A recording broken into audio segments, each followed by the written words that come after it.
Allegheny Council to order. Please rise for the Pledge of Allegiance. I pledge allegiance to the flag of the United States of America and to the republic for which it stands, one nation, under God, indivisible, with liberty and justice for all. Please remain standing for a moment of silent prayer or reflection. Thank you. Please be seated. Jared, please take roll. Mr. Bekowski. Here. Gonna get hot. Mr. Bonarotti. Here. Mr. DeMarco. Here. Ms. Filiaggi. Mr. Fatulis. I'm here. Mr. Grisbeck. Here. Ms. Hallam. Here. Mr. Klein. Here. Mr. Macy. Here. Ms. Nacarati-Chapkus. Here. Mr. Palmieri. Here. Mr. Paul Messina. Here. Ms. Pritzio. Mr. Walton. President Katina. Here. As of right now, we have 14 members present. Thank you. At this time, we'll have proclamations/certificates 13312-24. A proclamation recognizing David Johnson and his 40 years dedicated to WPXI, sponsored by Councilmember DeMarco and all other members of council.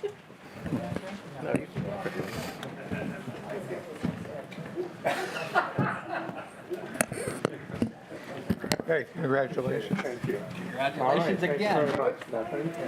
Do it ahead of time. Hey, David. He just said, I remember when you had dark hair. We got to bring up a couple babies for that, you know? Before we start, David, Well, it's my pleasure. Thank you. do you feel everybody's here for you tonight? I was going to say, is something going on tonight? That was No, the. you're not here for me, but I do appreciate it. Yeah. Do I stand here? Well, how about to the right? All right, okay.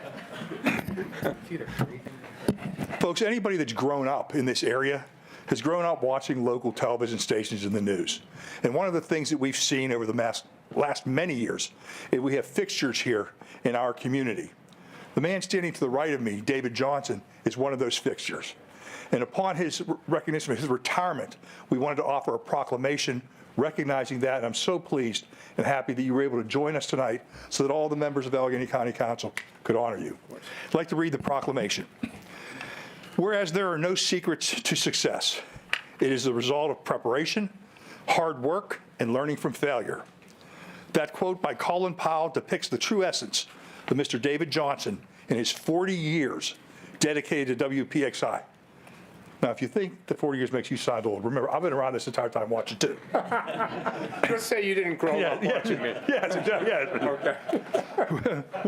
Whereas David was part of the longest-running anchor team in Pittsburgh television history, along with Peggy Finnegan before her retirement in 2020, and together they were named Broadcasters of the Year for 2016 by the Pennsylvania Association of Broadcasters, the first anchor team so honored. They also received the 2015 Press Club of Western Pennsylvania's President's Award for career achievement in journalism. And since January 1985, David has worked at WPXI, where he came to Pittsburgh from Atlanta. He anchored the noon news and filed reports for the 6 p.m. news, then moved to evening news anchor in 1989. David is the co-anchor of Channel 11 News at 5, 6, and WPXI Tonight with Lisa Sylvester. He also anchors the news on PCNC at 7 p.m. His last day anchoring the 5 p.m., 6 p.m., and 11 p.m. newscast will be December 13th, 2024.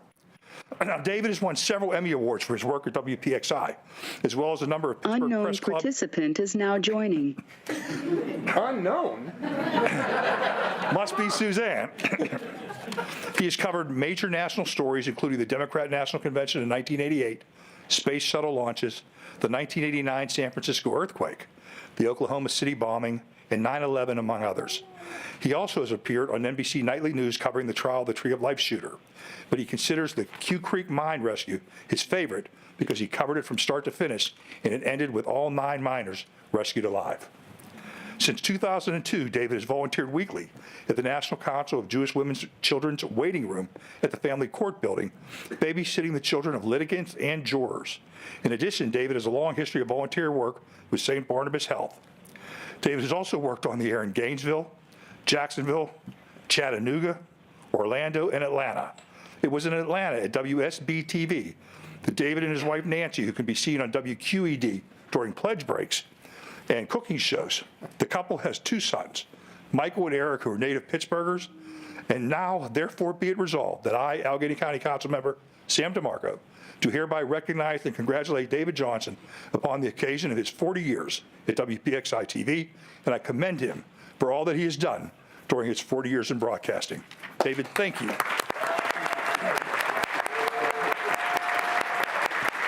Thank you. Sam, you had me at whereas. Had I known you were going to read everything about my career, I would have said, please cut that in half. But just know that I am humbled and honored by this council. Thank you so much to the government of Allegheny County. I greatly appreciate this. I've been a city of Pittsburgh and Allegheny County resident since I got here, very proudly so. And this means a whole lot to me. I really don't know what to say other than I'm very happily received. Is this mine to keep right here? Yes, it is. Oh, baby. And we even gave you the lemon instead of the pictures. Oh, okay, all right. Is your wife here? She is. We can bring your wife up. All right, okay. Nancy, do you want you up here too? I see the chief executive in the room, too. Why don't you come up and be in the picture, Madam Chief Executive? Oh, here we go. It's David Johnson, man.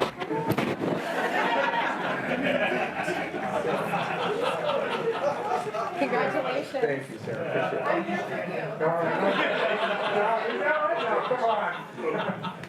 Let's move down just a little bit. Maybe they centered up with everybody. Okay. There we go. All right.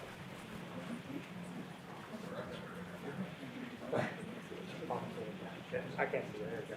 All right, ready, guys? Okay, ready? 1, 2, 3. Yep. All right. Thank you all.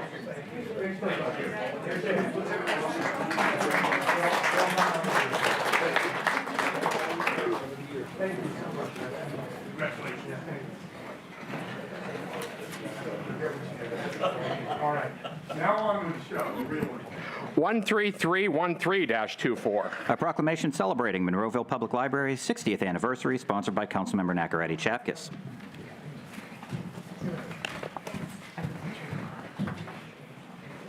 And before proceeding, please let the record reflect that Ms. Filiaggi is now present by phone.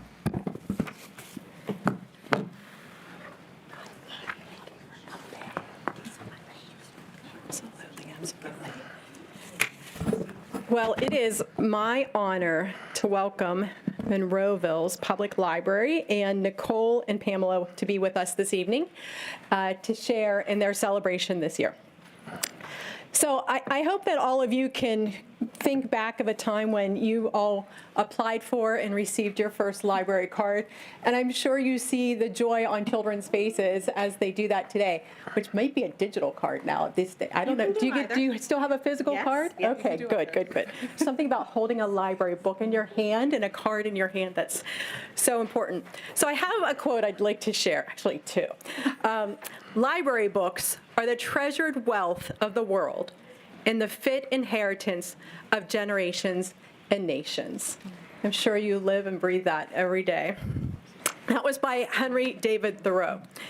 And then an interesting one by Stephen King, who I would have never thought, but you may be familiar with this one, is so applicable today.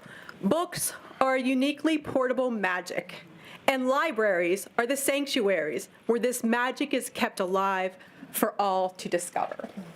And with that, I would like to read the proclamation. Whereas in 1960, Mrs. Maud Malick and Mrs. Gladys Bernstein formed the Monroeville Citizens Committee for Library Service, whose members recognized the need for a local library.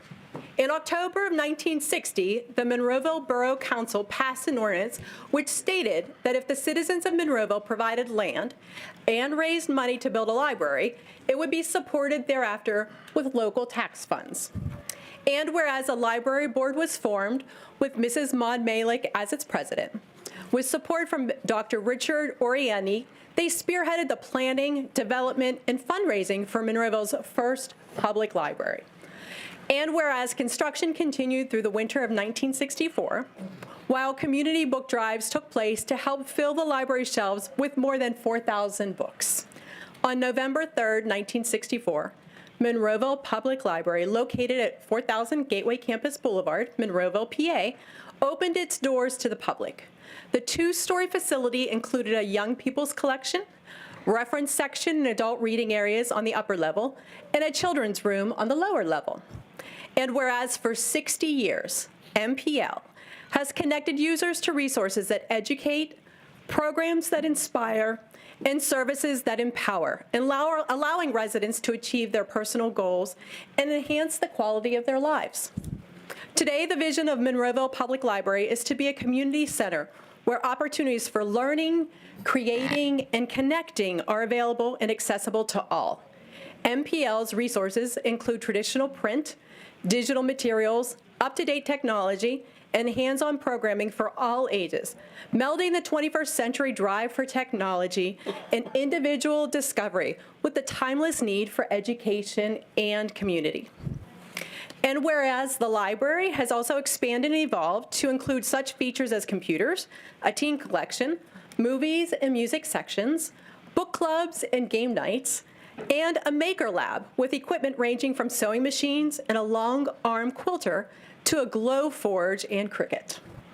Their mission is to provide ever-evolving access, connecting patrons to internet service, literacy programs, tools in the Maker Lab, community meeting spaces, music concerts and art programs, and of course, books too. And whereas most of all, the MPL strives to connect their community to each other, the library's ongoing mission is another 60 years of serving the community and encouraging everyone to find new ways to connect, to discover, and to imagine. Now, therefore, be it resolved that I, Allegheny County Councilmember Michelle Nakaradi-Chakas, do hereby recognize Monroeville Public Library's 60th anniversary, and I thank them for their dedication to providing a safe place where children and adults can blossom. Congratulations.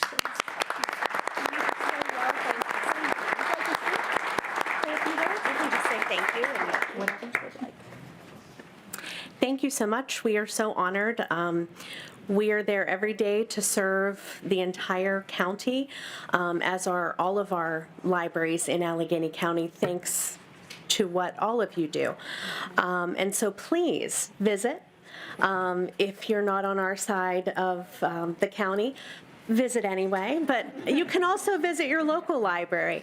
We all have a lot to offer, and if you haven't been there recently, I promise you will be surprised. So please do visit and check out your local library. We have a lot more than the traditional books, but we do have those. It's still important. So thank you so much, and thank you for your support of libraries. Thank you. Is this for the two of you? Would you like to get a picture? Yes.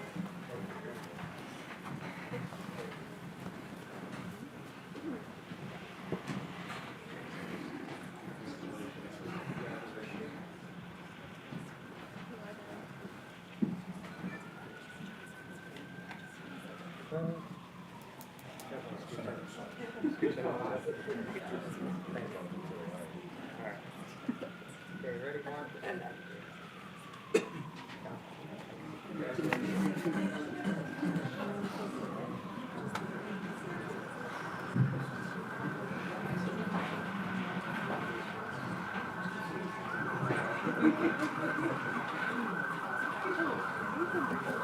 The next proclamation will be read into the record, 13314-24.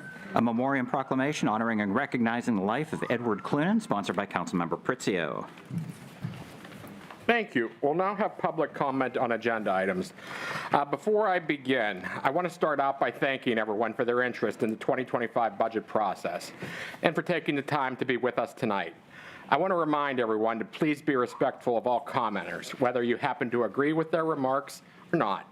Heckling, booing, or making disparaging remarks will not be tolerated and will be cause for removal from the room. Cheering and applause also disrupt our proceedings and cause longer waits for everyone to get their turn. Accordingly, these behaviors will not be tolerated. Please be aware of the following per the rules of council. Time limitations will be strictly enforced in order to be fair to everyone. When it's your time up, you will be required to fall silent and return to your seat. The clerk will call one name at a time. If the named speaker does not approach the podium, I will instruct the clerk to repeat the name. If the named speaker still does not go to the podium, we will move to the next speaker. Anyone that does not go to the podium when their name is called will forfeit their turn. Again, I repeat, they will forfeit their turn. I have instructed the clerk to call only those individuals who are known to have signed up to speak at this meeting at least 24 hours in advance. These are the only individuals who will be permitted to speak. Also, you may not give part of your time to any other speaker, whether they signed up to offer comment or not. Please follow all rules from the presiding officer. I've also instructed our staff and the deputy sheriffs that these rules are to be enforced strictly due to the large number of speakers we have in attendance tonight. Vice President Palmieri, I believe you'd like to make a motion at this point in time. Yes, Mr. President, thank you. Mr. President, point of order. Over the last couple of weeks, council members have received over 1,200 calls and emails on the 2025 county budget. And tonight, we have many more that desire to provide their input into the process. And while I respect and appreciate their being here tonight, in order to get to the debate on the 2025 budget, I'd like to make a motion to limit public comment to 1 minute this evening. Thank you, Mr. President. Was there a second? Second. Motion has been made and seconded. Any discussion? Hearing none. Jared, please take a roll call vote. On the motion to set public comment at 1 minute, Mr. Petkowski. Yes. Mr. Bonarotti. Yes. Mr. DeMarco. Yes. Ms. Filiaggi. Yes. Mr. Fatulis. Yes. Mr. Grisbeck. No. Ms. Hallam. No. Mr. Klein. Where he's at?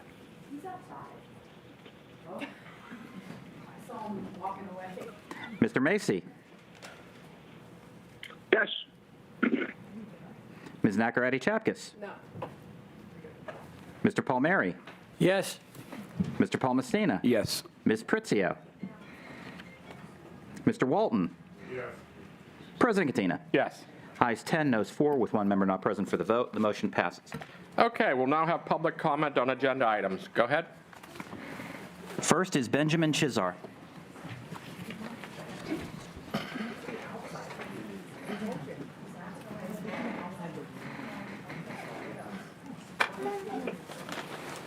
You might have forgotten something. Good evening. I rise for the 7th time on behalf of people like me, disabled veterans, low-income renters, and the landlords who are certainly to raise our rents. I rise to oppose any tax increase here in this great county. We knew this moment was coming. There is no justification, in my opinion, for a 30% tax increase and calling it a compromise. I don't believe that it's necessary, given that we are already a dramatically overtaxed Commonwealth. I have offered several different solutions related to cuts and new revenues. Just because they weren't thought of in time doesn't mean we couldn't have at least tried some of them. There was an opportunity for a 5% reduction on a $3 billion budget, which would save over $150 million.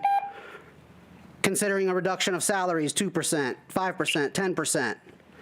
Elimination of the rainy day fund, covering 40% of the $81 million deficit. Talking about some of the other budgets, the IDA, the RAD.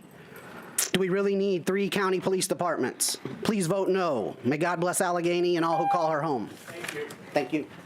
Dave Copeland.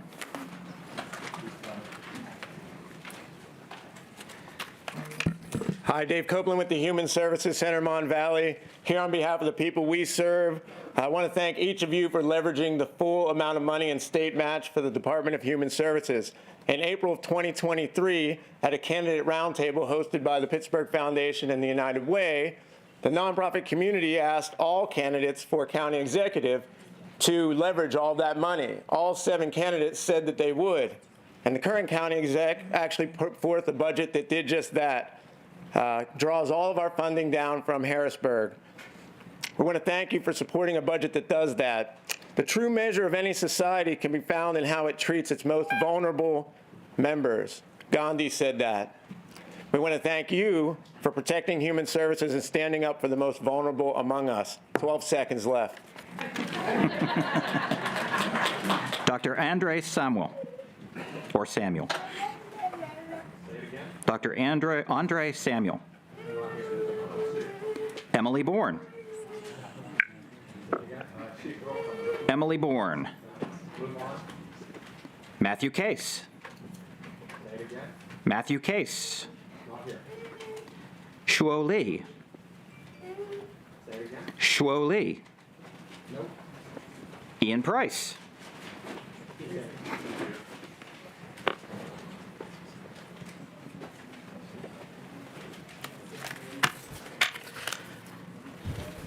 Hello, my name is Ian Price. I'm a resident of Allegheny County and president of Steel City Stonewall Democrats.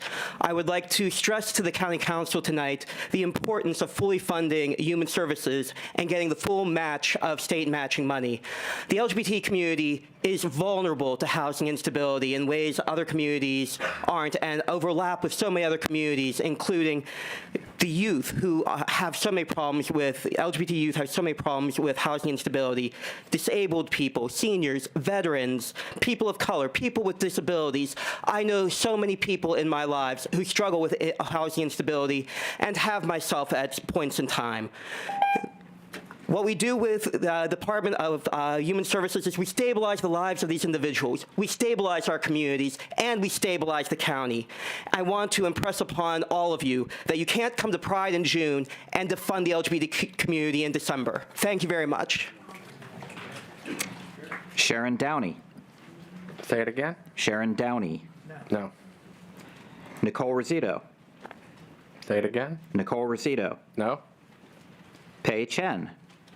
Say it again? Pei Chen. No. Tracy Baton. Tracy Baton, but Baton, I apologize. no. Not here. Amaja Hall. She's here.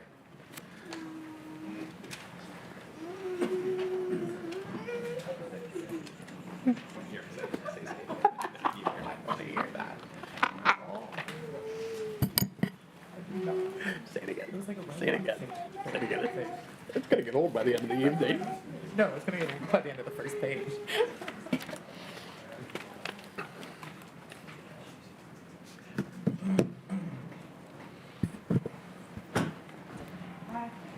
Hi, my name is Amaja Hall. I'm here with Hope for Tomorrow, and we basically just wanted to express to the council members that we really would appreciate the budget to fully fund the DHS. I understand that recent news came out that there was an agreement for a 1.7 increase, and we just wanted to express that we are thankful for that 1.7 increase, but we do really want to push for the acknowledgement that DHS is our main funder. We receive 70% for our annual budget that mainly comes from DHS, and with that we're able to fund our summer programs, our employment, and just our overall programs that we provide annually for our school students as well. That encompass academic enrichment and STEM debate and character development. So on behalf of Hope for Tomorrow, and whereas we are located in District 12 with Council Member Mr. Palmasina, we thank you for the 1.7 increase. Dana Seiler. Dana Seiler. Nope.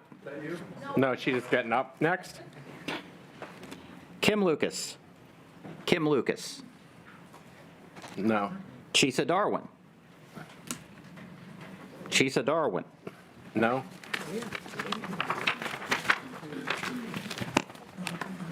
Rick Greda. I saw him. He's here.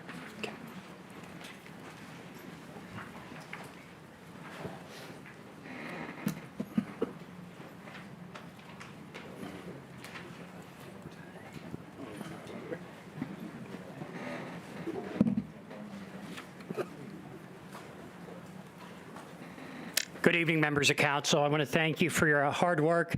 I know many of you put in a lot of weekends, evenings away from your families, even throughout a holiday weekend, right? But you do that every day, just like our workers come to work every single day. Someone work 12, 16 hours a day, answering 911 calls, working in prisons, working in human services, right? And we really struggled to find the money to fund the most basic services. This is going to happen again in 12 months. Furloughs, layoffs, eliminating jobs, it's not practical. We have a revenue problem.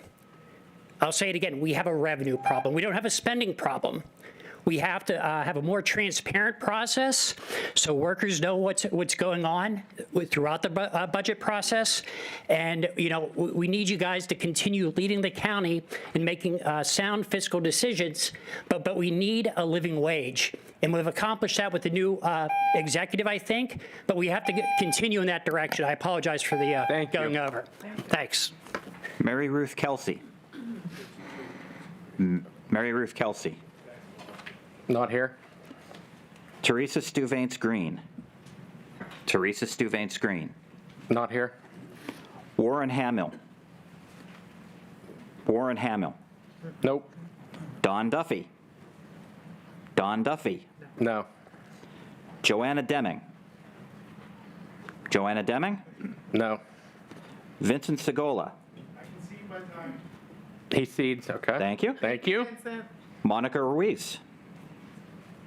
Monica Ruiz. No. Rachel Ustan. Rachel Ustan. No. Jose Emilio Reggio. He's here. Oh, I like that.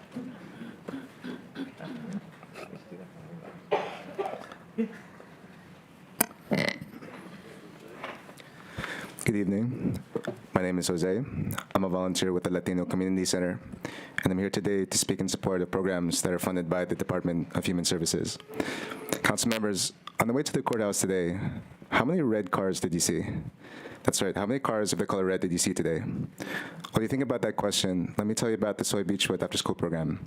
Our program supports around 45 students at Beechwood Elementary School. At Soy, we're guiding our students to think positively, to think about each other, and to expand their worlds to new possibilities. A minute ago, I asked a simple question. How many red cars did you see today on the way to the courthouse? It's like what happens when your world is small. The opportunities are there, but you don't see them. But when you have a positive environment at school, at home, and in your community, that's when you start to see opportunities and take them.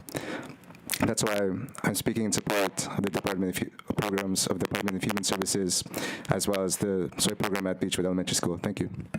Thank you. Ryan Valenti. Ryan Valenti. No. Casey Starcher.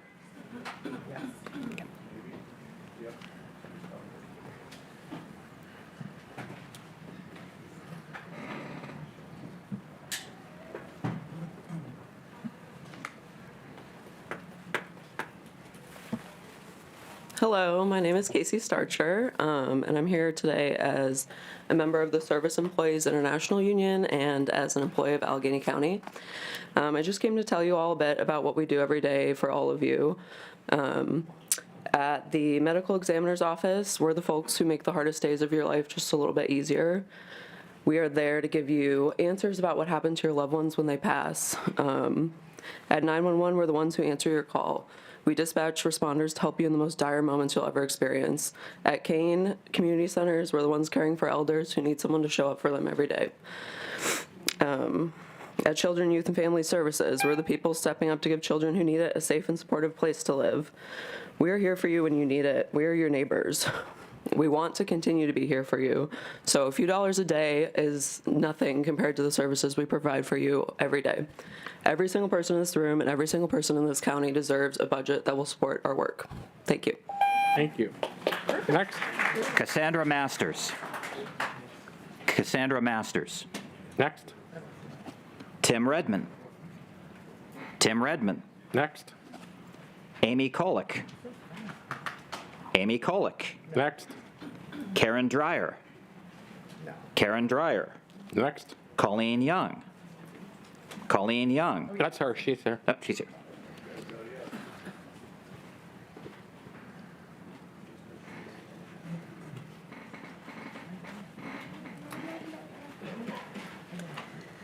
Good evening. Great to see you all. I'm Colleen Young from the Greater Pittsburgh Community Food Bank, and I just wanted to say very briefly thank you all for all of the hard work you've been doing over the past few weeks and months trying to pull together a budget that will protect human services and draw down all the state funds that are available on the table. We're here representing over 155,000 county residents and 600 partner organizations that are part of our network. And we could not do this work without a budget that prioritizes human services. So thank you very much. Next. Jenna Barron. Jenna Barron. Not here. Mary Jane McCullough. Mary Jane McCullough. Not here. Rachel Collins Struck. Okay. Thank you. Tim Stevens. Can see. Tim Stevens. Not here. Ann Gill. Ann Gill. Not here. Nick Cotter. He's here.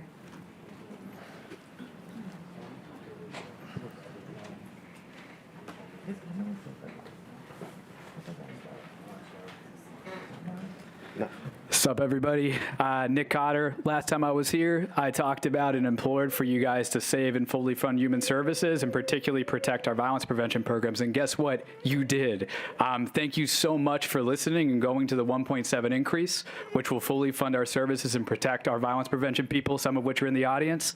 And I also just wanted to say personally, so you guys see what this means, I was low income for most of my life. You know why I'm here? Because of programs like this. Federal, state, and local. My parents aren't college graduates. I got to go to Carnegie Mellon eventually. You know why that happened? Because you guys invested in me. And now you get to invest in other people too. You know why I'm here beyond that? Because of programs that kept me alive.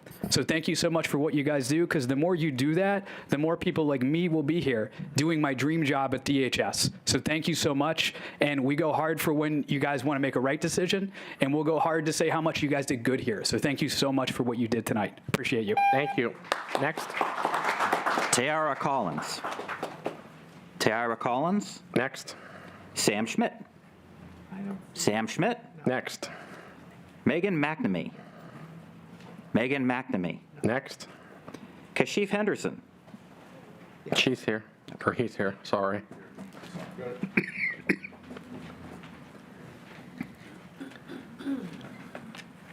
Good evening, Council. I want to first thank you for fully funding the county DHS budget. For over 20 years, Neighborhood Learning Alliance families in Allegheny County have accessed services provided to our most vulnerable communities through after-school summer programs and workforce development. These services provide daily meals, safe care, tutoring, social-emotional learning, and mentorship to 400-plus elementary students and 150 high school students. Our families save an average of $400 per month, that does not include the summer program for 6 weeks. Furthermore, under our resource, teenagers gain valuable work experience, post-secondary education, where 98% of our graduating high school students enter a 2 or 4 year college, workforce, earning a livable wage, or the military. For example, Pittsburgh institutions that benefit are UPMC, AHN, BNY, first responders, public safety, Army Reserves, Air Force, and the Navy. So thank you. Thank you. Danny Martin.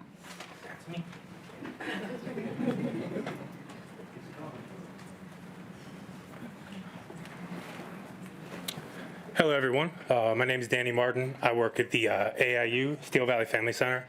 I know I'm supposed to have all these cool statistics for you and everything, but I forgot them when I seen David Johnson. So I just want to let you guys know I appreciate you guys funding DHS and keeping us around. And on behalf of me and every family I work with, thank you so much. Gina Bishop. Gina Bishop. Robin Mercury. Robin Mercury is here. Thank you. Hi, my name's Robin Mercury. I work for the AIU at the Steel Valley Family Center that is part of the Allegheny Family Support Network. We work with families that live in Districts 9 and 11. I've been employed for the AIU for 25 years, and during my journey in this field, I have worked with many families, some who have needed financial support, basic needs, parenting, and just a non-judgmental ear. I would like to thank you for coming to a decision of a budget that fully supports the work that my center and many other agencies across the county do each and every day. Your vote means so much to me and the families that we serve. 25 years ago, I chose a job because I needed benefits, Today, along with the benefits, I stay because the job chose me. And I believe I make a difference. Thank you for listening and your time that you have put to the commitment for this county. Ann Elshanek. Ann Elshanek is here.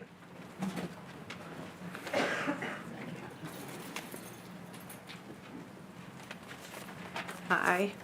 I'm Ann Alshanak. I come to you as a site director for the Carnegie Family Center and also as a family. I want to thank the members for your time and consideration, and thank you for the proposed increase of 1.7 mils.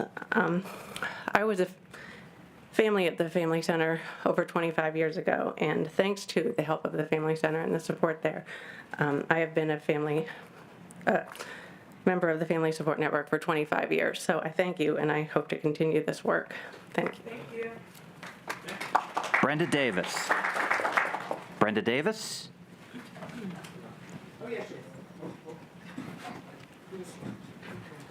Yes, okay.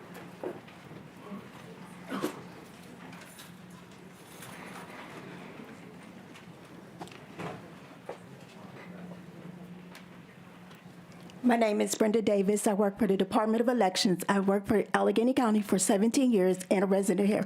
I thank you, Council, for passing the commitment for this budget. We are the best election department in the state. Thank you very much. Michelle Contreras. Michelle Contreras? Brian Reyes.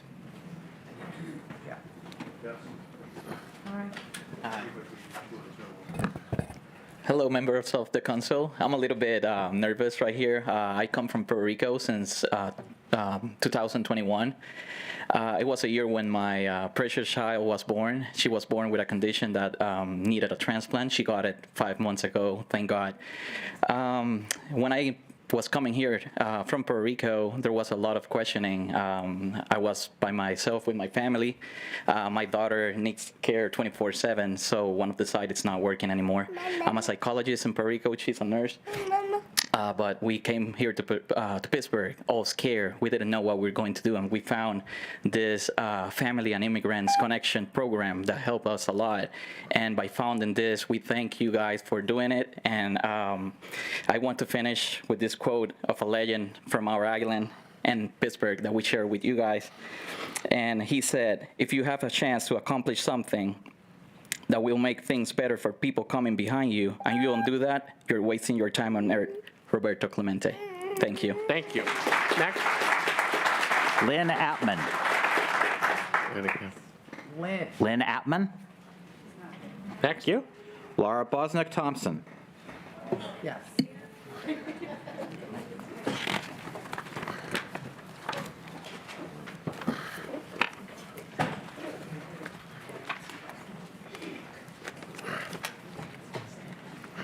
Good evening, everybody. On your mark, get set, go. I had a 4-page thing for 3 minutes, and now I got to speak in 1. Laura Bosnack Thompson. I am the site director of the AIU McKeesport Family Center. I have lived in McKeesport all my life. I have worked at the AIU McKeesport Family Center for almost 30 years. So I have definitely seen the impact that our center has had on thousands of children and families, whether it was a crisis situation, eviction, homelessness, removal of children, to empowering, getting jobs, license, a vehicle, a house. I've watched those families grow. So I just want to thank you very much for those who were involved and worked on and agreed to that compromise budget. That will result in the 1.7 million increase. We are very pleased with the principles included, as well as additional important other investments. And I look forward to continuing our work with children and families. Next. Leon Rockymore. My boss. Leon Rockymore. Next. Rick Bigelow. Rick Bigelow Yes. is here. Good evening. How you guys doing today? Actually, my name is Larry Harris. I'm speaking on behalf of Rick Bigelow. He was sick today. I am a supervisor for the South Pittsburgh Coalition for Peace, and as Nick Cotter spoke on, one of the frontline workers for violence prevention. Just want to let you guys know how important this budget is for the safety of our children, also our communities. The school we work out of is Carrick High School in the South Hilltop. We were able to reduce egregious acts by 50% and bring some order back to the school and also bring hope back to these children. So with this budget, we'll be their light, and hopefully we'll continue to have that light for our children. Thank you. Thank you. Tanisha Long. Not here. Tanisha Long. Alana Backlund. Alana Backlund. She's here. Is here.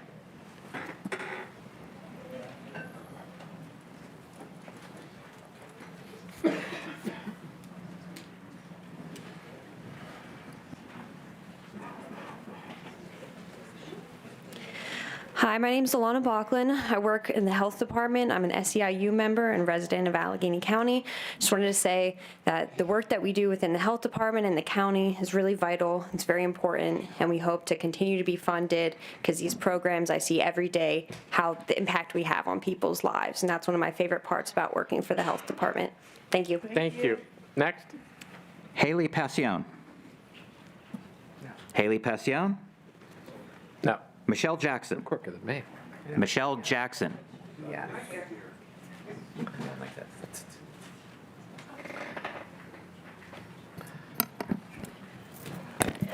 Hello and good evening, County Council. My name is Michelle Jackson, and I am from the Stowe Rocks Family Center, which is a part of the AIU.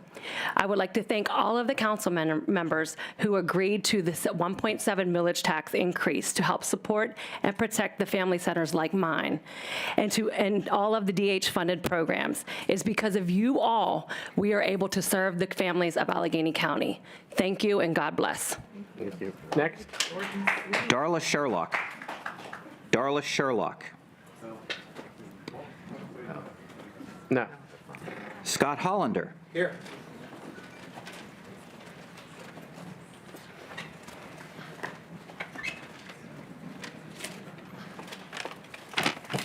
Hi, I'm Scott Hollander, District 11 resident and a 28-year homeowner here in Allegheny County. I'm also the executive director of Kids Voice.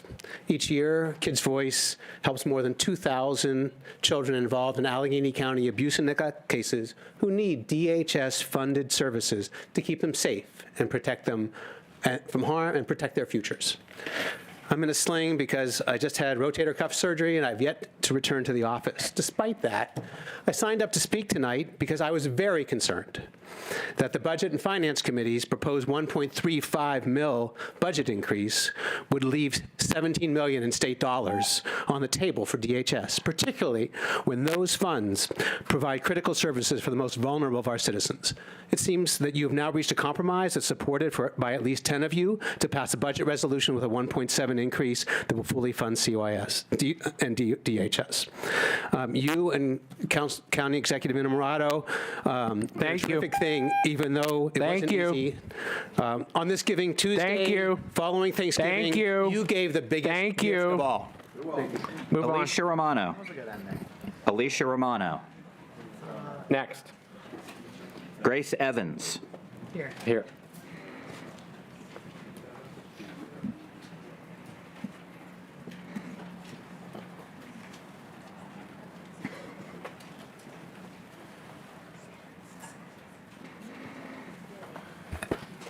Good evening. My name is Grace, and I'm from District 5. I work with the Latinos Community Center, and I'm here to thank you for coming together to pass 1.7 mil. That will allow people to keep their jobs across the county and a budget that specifically saves the family centers and the out-of-school time programs. I'm an educator who gets to work with over 20 beautiful kids every day at LCC's Soy Pittsburgh after-school program and 40 amazing Latino Community Center staff members. In fact, you may have received several letters, calls, and emails from them. Part of working at the LCC is that I get to be around people who have big hearts and go above and beyond for every child that comes into our center. We all have a common goal at the LCC, and that is to see each of our kids thrive by reaching their full potential. I see how much they love the work they do, and for that I want to thank you for passing a budget to fully fund our family centers and OST programs that are critical to students' well-being. Thank you for seeing us and the importance of our work. Thank you. Harmony McDonald. Harmony McDonald. Dennis Jones. Dennis Jones. Tanisha Hunt. Tanisha Hunt. Thank you.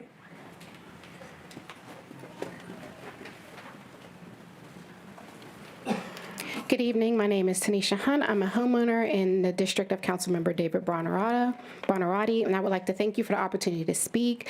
We want to thank you for the 1.7 millage increase to go forward, allowing essential services to remain in place in our region. I am also the CEO of a faith-based nonprofit called Macedonia Face, and we have been in existence for 30 years. We provide critical services to our aging population in the Hill District, Greenfield, Hazelwood, all that area, and I want to also recognize our Councilmember DeWitt for that area as well. We have been striving to make sure that our programs are fully funded even prior to the budget coming forward, and so we're really grateful that we continue to have our services be funded with this budget. On behalf of the Meals on Wheels of Greater Pittsburgh, I thank you, and on behalf of Macedonia Face, I thank you.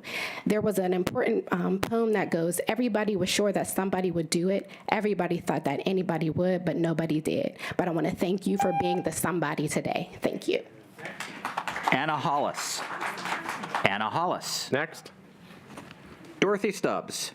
Dorothy Stubbs. Next. Randall Hauk. Randall Hauk. Next. Angelo Toronto. Angelo Toronto. Next. Bob Heister. Bob Heister. Next. Shanna Gilliam. Shanna Gilliam. Next. Shanika Rose. Shanika Rose. Michael Steinmiller. Shanika's here. Oh, Shanika's here? Shanika Okay. is here. Thank you. Shakina. Shakina, I apologize.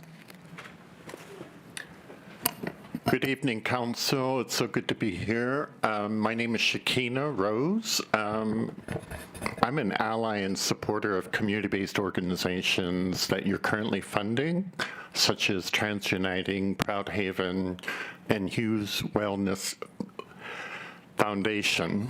I'm a little nervous, please bear with me. So I'm here to ask for your support in passing the tax levy. Without your support, programs like these will shut down.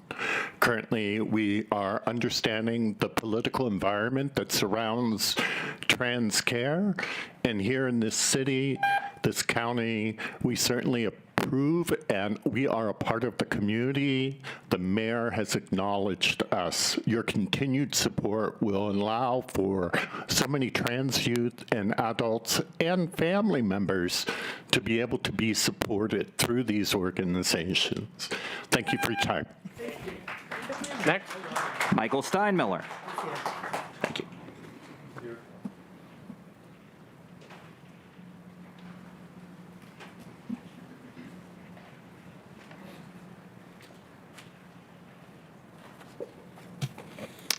Hi, I'm Michael Steinmiller, a 911 dispatcher and member of Local 668 with SEIU.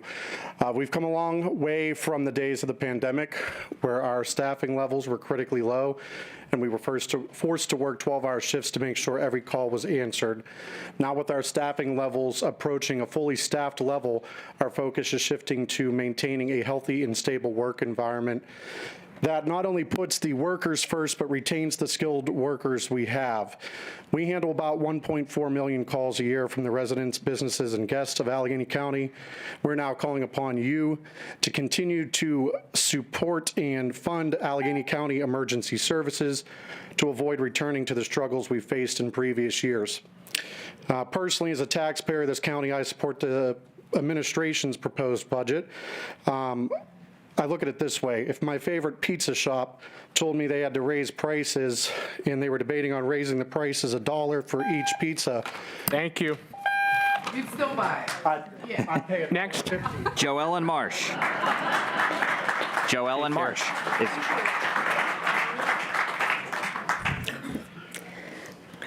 Good evening, everyone. Thank you for having me here. My name is Joellen Marsh. I'm a homeowner in Councilmember Robert Palmasina's district, and I work at Unity Recovery. I want to thank you so much for funding social services. These services provide such needed funding to so many people. At Unity, this funding helps us to serve folks at our 24/7 drop-in center, which serves about 50 to 100 of our unhoused neighbors every single day.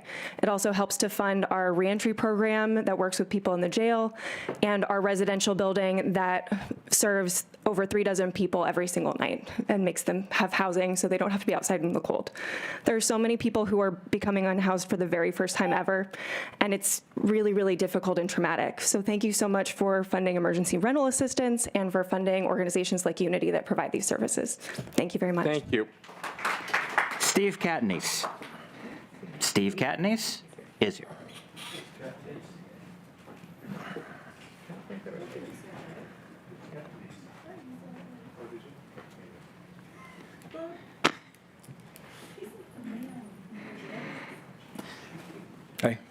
Hey everyone, my name's Steve Catanese. I'm the president of SEIU Local 668. We represent 20,000 public workers across Pennsylvania, including 1,000 here in Allegheny County. We supported County Executive Inamorado's budget. We're disappointed that council wasn't able to pass that budget. However, I do speak in support of the compromise that you've all reached. We represent 1,000 workers in Allegheny County. You've heard from some of them today, whether it be from the medical examiner's office, facilities, property management, real estate, your assessors, emergency services, your health department, everywhere our members are working at. In the last 3 years, we've lost about 200 positions just through lack of backfilling, lack of being able to attract talent. The issues that are actually plaguing county services are real. They didn't happen overnight, and the problems that they're facing and trying to address, we're worried that this 1.7 isn't going to be enough in the long term. While it's enough for tomorrow, we need to be looking further into the future. So while we are in support, we urge you to keep looking at the crises that we're facing. Thank you. Next. Theron Gillen Jr. Theron Gillen Jr. Next. Rosa Davis. Rosa Davis. Next. Oh, she's here, sorry. I know. Hi, thanks for having us here and for listening. I'm the CEO of Power, a nonprofit organization that provides drug and alcohol treatment to women struggling with addiction. Last year alone, we served 1,400 people. Thank you so much for all you've done and continue to do as you make these really hard decisions. We appreciate all that you're doing, especially leveraging the state funds that are available, and we don't want to leave any dollars on the table. As you prepare to vote, I hope that you'll think about the family that got their mother back because of treatment that she received, treatment that otherwise may have left her, as a statistic, one of 665 women or people who've died in Allegheny County of a drug overdose. As you weigh the facts, please know that we're grateful and that any good coordinated system of care will ensure that people are supported and will thrive. So thank you so much. Stephen Hall. Stephen Hall is here.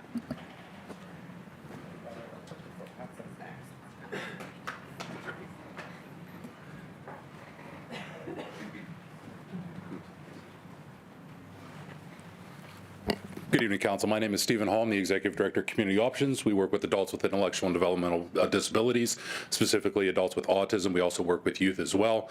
I'm here tonight for your full support on the 1.7, which does open up the $17 million and additional funds to help these individuals with services, their daily needs, all the common things that they need throughout their life. On behalf of me and the hundreds of families that I've had the chance to work with, thank you for taking the time to let me speak tonight and hopefully pass this budget so we can continue to give them the help that they need. Thank you. Monica Mendez. Monica Mendez. Christopher Brown is here.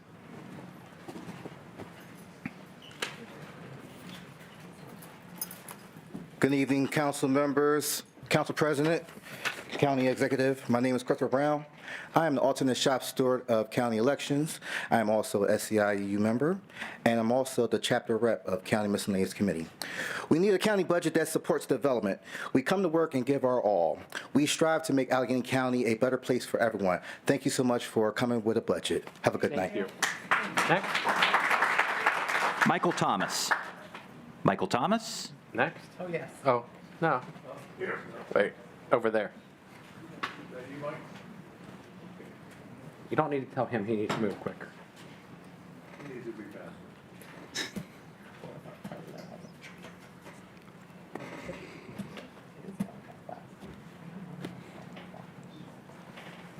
Good afternoon, everybody. Thank y'all for letting me speak. I'm a shop steward for facility. When y'all come in the building, we cleans it. So I want y'all to think about us. Without us, the rugs won't be clean, the bathrooms won't be clean. And we appreciate y'all for doing what y'all doing, and thank y'all. And we thank y'all for helping us do what we got to do. But just think about us in the long run for keeping the building together. Thank y'all very much. Next. Michelle Pinella Mildrich. Michelle Pinella Mildrich. Okay. Thank you. Mayreed McCarthy. Seed. Mayreed McCarthy. Next. Mary Frances Herds. Mary Frances Herds. Ken Regal. Ken Regal. Yeah, he's here. Is here.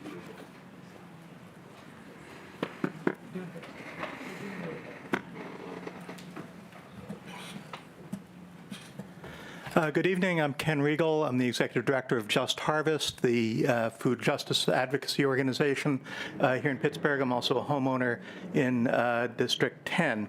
I want to thank the Council for reaching a compromise on the budget that protects human services.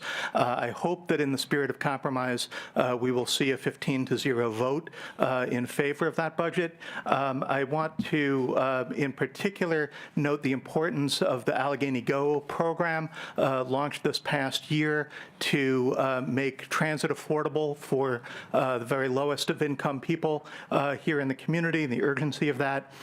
And I also just wanted to express a little bit of frustration at the process as a homeowner and taxpayer, seeing the 48-hour rule waived last week before debate on the proposed budget in committee. It was a disservice to taxpayers to consider a $1 billion budget without full consideration. Jessica Turner. Jessica Turner. Next. Oh, she's. Hello, I live in District 9, and I'm from Family Resources, so you probably all heard a little bit about what we've done last time. I'd like to tell you I've moved here over 3,000 miles to serve this community after I've served in communities across this country for over 10 years, and I am not a success story. I grew up in a community with no services. My family is gone. Most of my friends are gone. And I want to tell you that I came here to work in this community and live here in District 9 and pay my taxes in District 9 in my home because I know what it is like to grow up with no services and to see everyone vanish year by year. Thank you for protecting our families here. And as I still get calls from my clients crying, begging to keep people alive, begging to keep our families together. These people who I am here for, veterans, homeowners, you name it, these people need our services. And I appreciate every bit of work you guys have done to keep these services funded. Thank you. Natasha Bell. Natasha Bell. You'll see it. No. Matthew Simonowski. Matthew Simonowski. No. Dan Sullivan. Dan Sullivan? No. Abby Ray Lacombe. Abby Ray Lacombe. John Seffer. Yes. Gotta wait. Gotta wait. You'll see. Thank you. My name is John Cipher. I live downtown. And I just want to say that nobody likes paying taxes. But as you've heard, many people depend on the services that they buy. And even those that are not affected directly benefit because those services pay off financially as well as in the human lives into the future. They keep people out of jail. They keep people out of the hospitals, et cetera. So I'd like to encourage you to be the grown-ups in the room and make us eat our vegetables when it comes to a vote, not only now, but in the future as it will again. Thank you. Thank you. Next. Cheryl Stevens. Cheryl Stevens? No. Madeline McGrady. Madeline McGrady? No. Nick Thompson. Nick Thompson. No. Jeremy Richardson. Jeremy Richardson? No. Warren Hamill? No. Warren Hamill. Emily Francis? Here.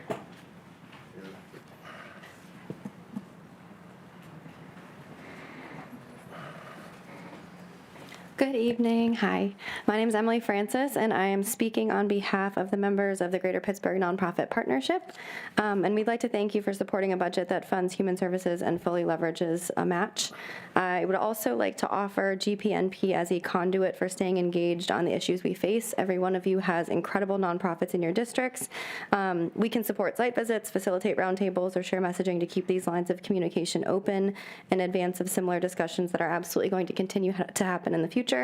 And this matters because it creates a shared understanding between community members and both the nonprofits and officials like you who absolutely have their best interests at heart. So thank you, and we look forward to continuing to work with you. Thank you. Thank you. Next. Christina Farmartino? Here. Christina Farmartino? Next. Raquel Ford? Raquel Ford? Rachel Martin Goldman? Rachel Martin Goldman is here. Hi, good evening. Thanks for this opportunity. My name is Rachel Martin Goldman. I'm here on behalf of the National Council of Jewish Women Pittsburgh section. Inspired by the Jewish value of tikkun olam, or healing the world, and CJW Pittsburgh promotes increased equity through the empowerment of women. We were in support of the proposed budget by Chief Executive Innamorato, and while that would have been preferable, we are heartened to see the maintenance of budgets for human services, including childcare. Our Moms Work program seeks to support working moms and moms entering or re-entering the workforce. One of the biggest barriers to employment and career advancement that we hear from our moms is childcare. Both the affordability and accessibility. Allegheny County has taken critical steps in recent years to help support childcare providers and childcare dependent families in our county. And we would really like to see this not only continued, but vastly expanded. So we appreciate the compromise that has happened, and we hope that we can continue to see expansion of childcare services to support our working families in Allegheny County. Thanks. Thank you. James Hanna? James Hanna? Not here. Brian Knight? Brian Knight? Not here. Jennifer Raffanin Kennedy? Not here. Diane Dongiovanni? Not here. Kadir Bey? I don't think Kadir Bey? No. William Reeves? he's in. Two more.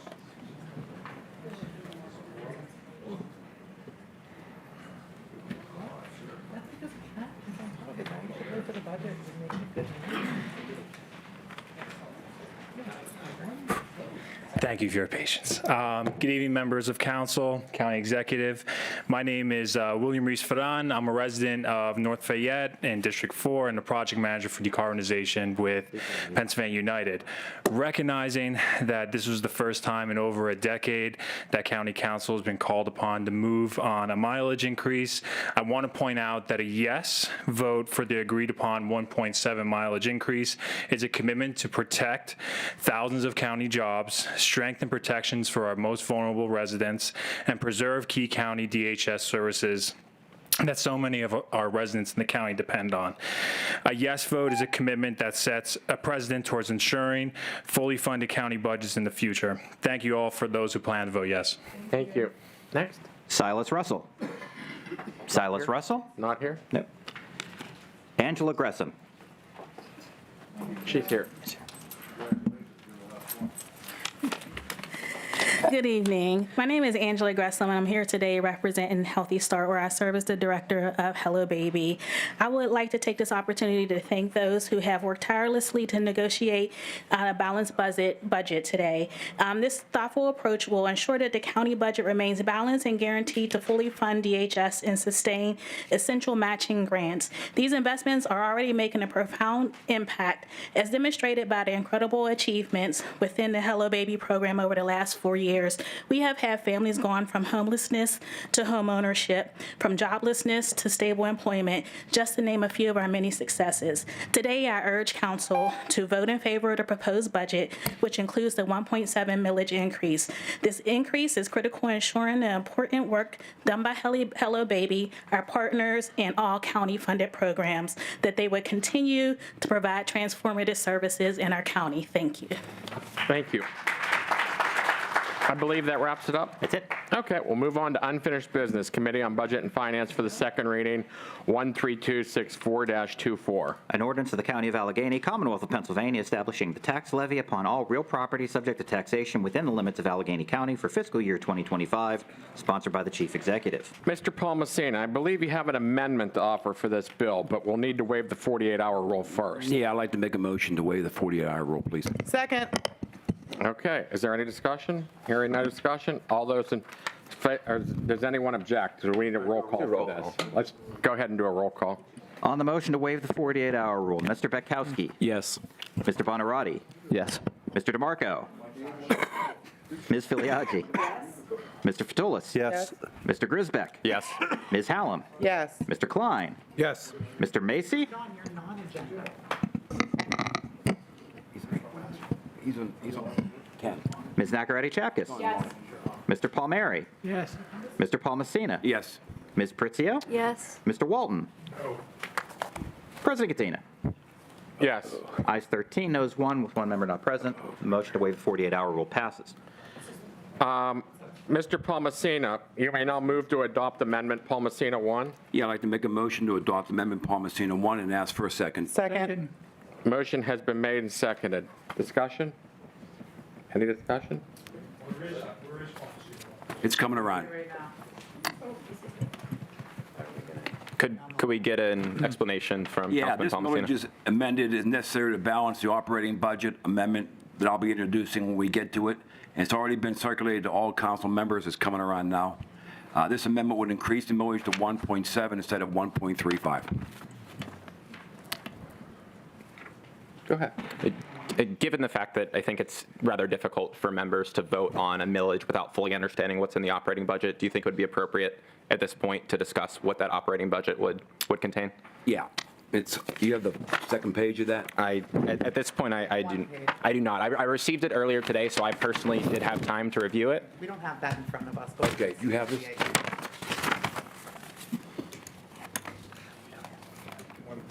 This page right here.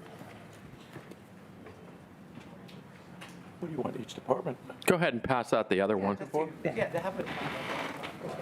Again. Pass this.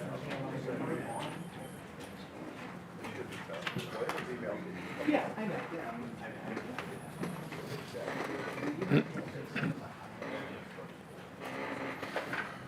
Thank you, Ken. Thanks.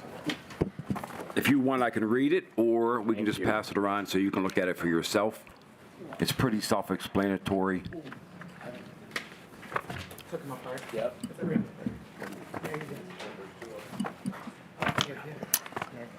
County Solicitor, $332,199.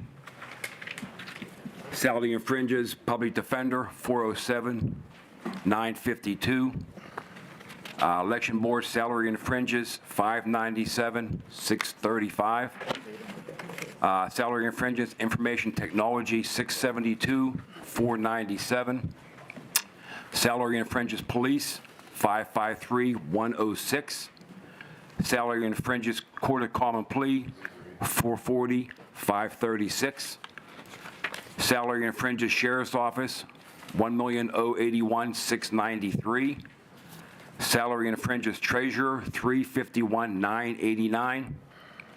Salary and fringes, District Attorney, $736,174. Salary and fringes, County Manager, $476,705. Children and Youth Services, DHS, is $4 million, which gives you a matching of $16 million, which rounds off to 20. Fund balance, non-departmental, $18,362,903 for ending of 28,013,389. That $4 million in the DHS leverages the $16 million of the state matching funds. Discussion? Thank you. I very much appreciate that explanation. You're welcome. Who wants to go next? You can, Councilman Bonarotti? Thank you, President Cantino. I appreciate it. With this document, there's a couple of things. One is this proves that we didn't need the 2.2. The world didn't end. And so to everybody that came down here a few weeks ago that was crying, had anxiety, that was stressed, that dragged their families down here, sorry that you had to be put through that. The 2.2 wasn't necessary. Obviously, the 1.7 says that. I still think the 135 will make this work. The 135 keeps the same budget at DHS. In fact, they get a little bit more. I realize that we would lose out on some of the matching funds, and I realize that's a tragedy, but recognize that last year we missed out on matching funds. And as my colleague Jack said on the last Budget and Finance meeting, if you look at this as a 401k, it would be foolish not to match. I completely agree. But if you're lucky to have a 401k, you have to pay your bills first. And that's what we were trying to do with the 135. The reason why that I emphasize the 135, I want people to look at this a little bit differently and not celebrate that we got to the compromise of 1.7. If we raise this, and I'm speaking mostly to my constituents, even though I know this impacts a lot of the other representatives here. County taxes are going to go up. The city of Pittsburgh's in worse financial situation than we are. They're at least going to raise their taxes 10%. Pittsburgh Public Schools is in complete free fall. They are going to have to raise their millage as well. And on top of that, we are going to revisit the property reassessment. So this increase, this would be the levy breaking. At 135, we had compromise. We had compromise across parties. And as the one individual in the audience spoke, I don't know if they're still here, I applaud them by saying, we looked at this as a problem as it relates to spending, but we have a significant revenue problem.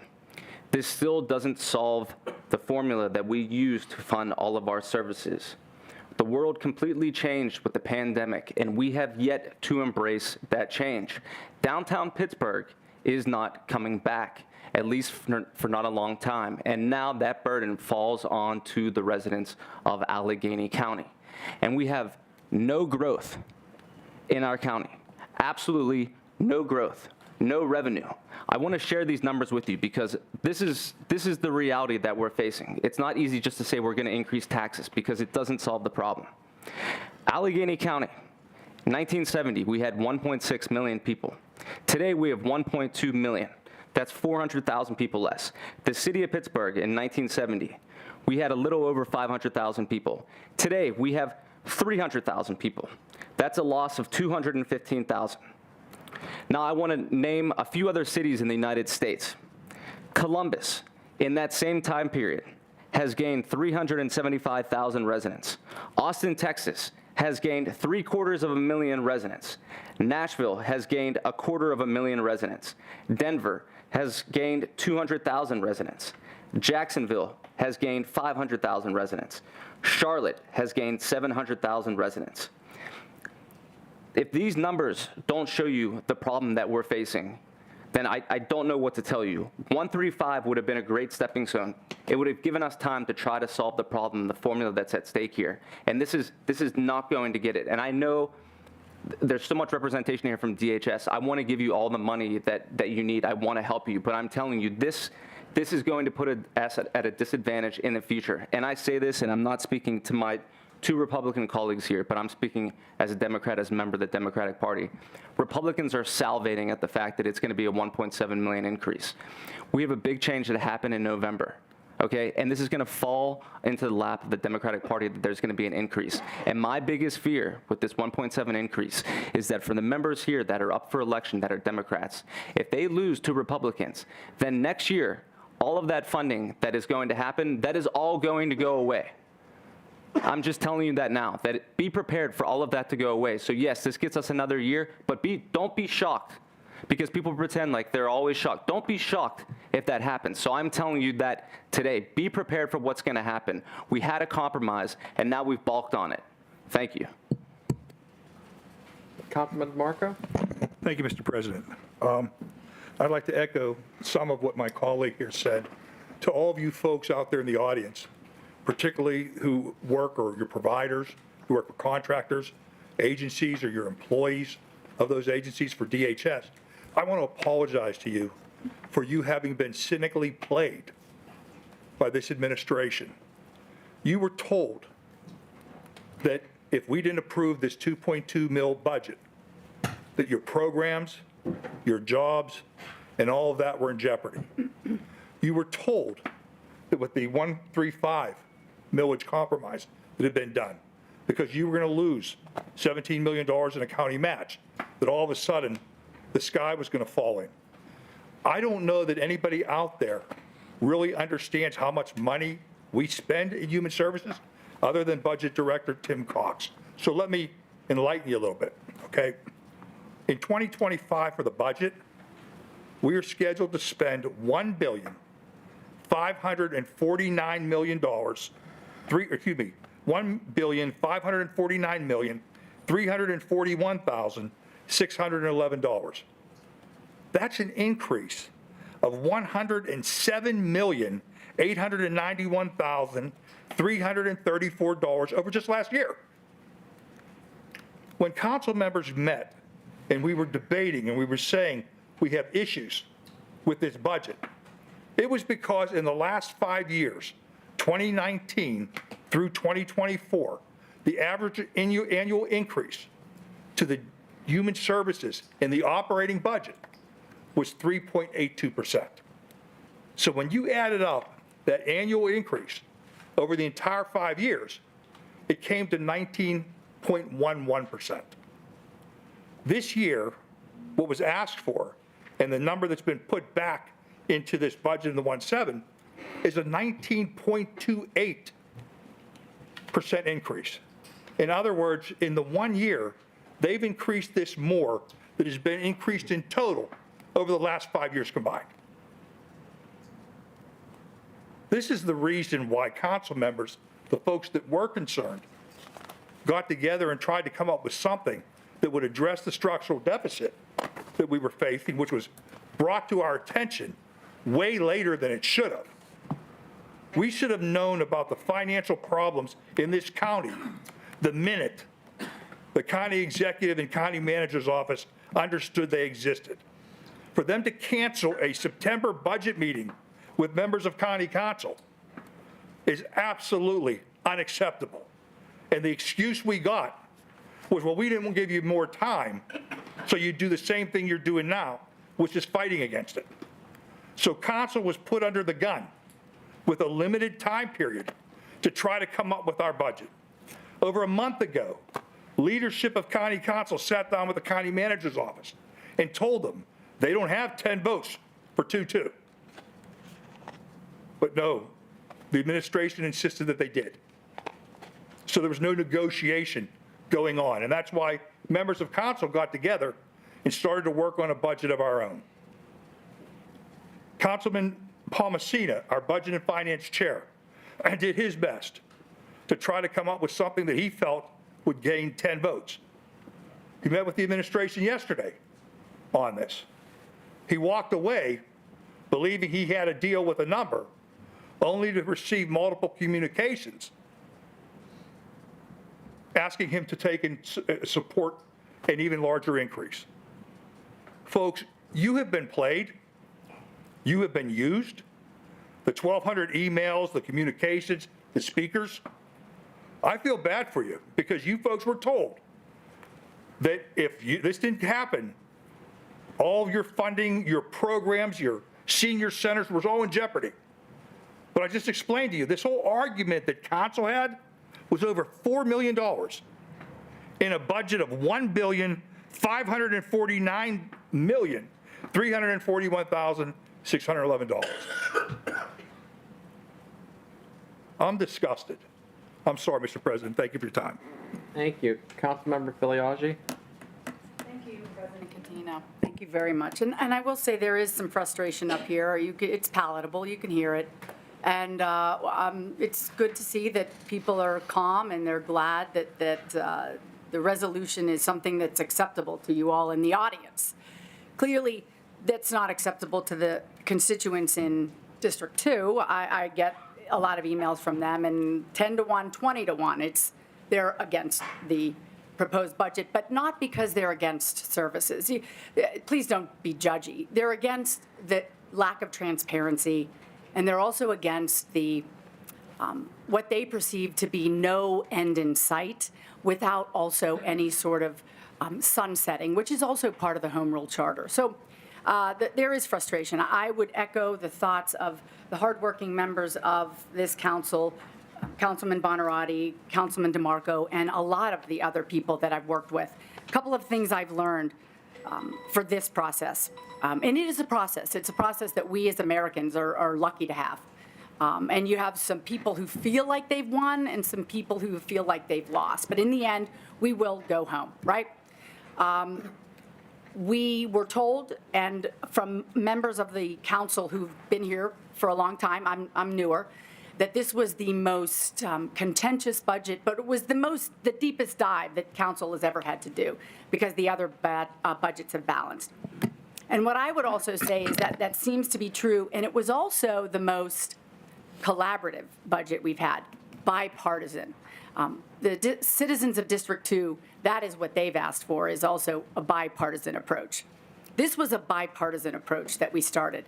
And as Councilman DeMarco pointed out, we couldn't get any wiggle room, no budging from the executive's office. There's people here who are not satisfied with the budget, but we all did a lot of work. You are right about that. Every single person up here did work. I would like to acknowledge a couple of things. Didn't have a lot of input from the executive's office, but the budget director, Mr. Tim Cox, did a yeoman's job of answering all of my questions. I have a lot of them, and I have a lot more. So, John and Tim, I'm counting on you being as responsive to me starting next week with the questions. I really do appreciate that. You were professional and a gentleman. And I want to point out, in this process of crafting our own budget, right, our staff, rock stars, totally foxhole worthy. Our 3 members of our staff and our solicitor, you guys knocked it out of the park. And the work that you guys put in to help us decipher this stuff, I can't thank you enough. It was a wonderful learning experience, and I will never be at a disadvantage again for future budget hearings. So thank you so much. You guys are so special, and I appreciate all the work. And I know everybody on council appreciates the work that you did.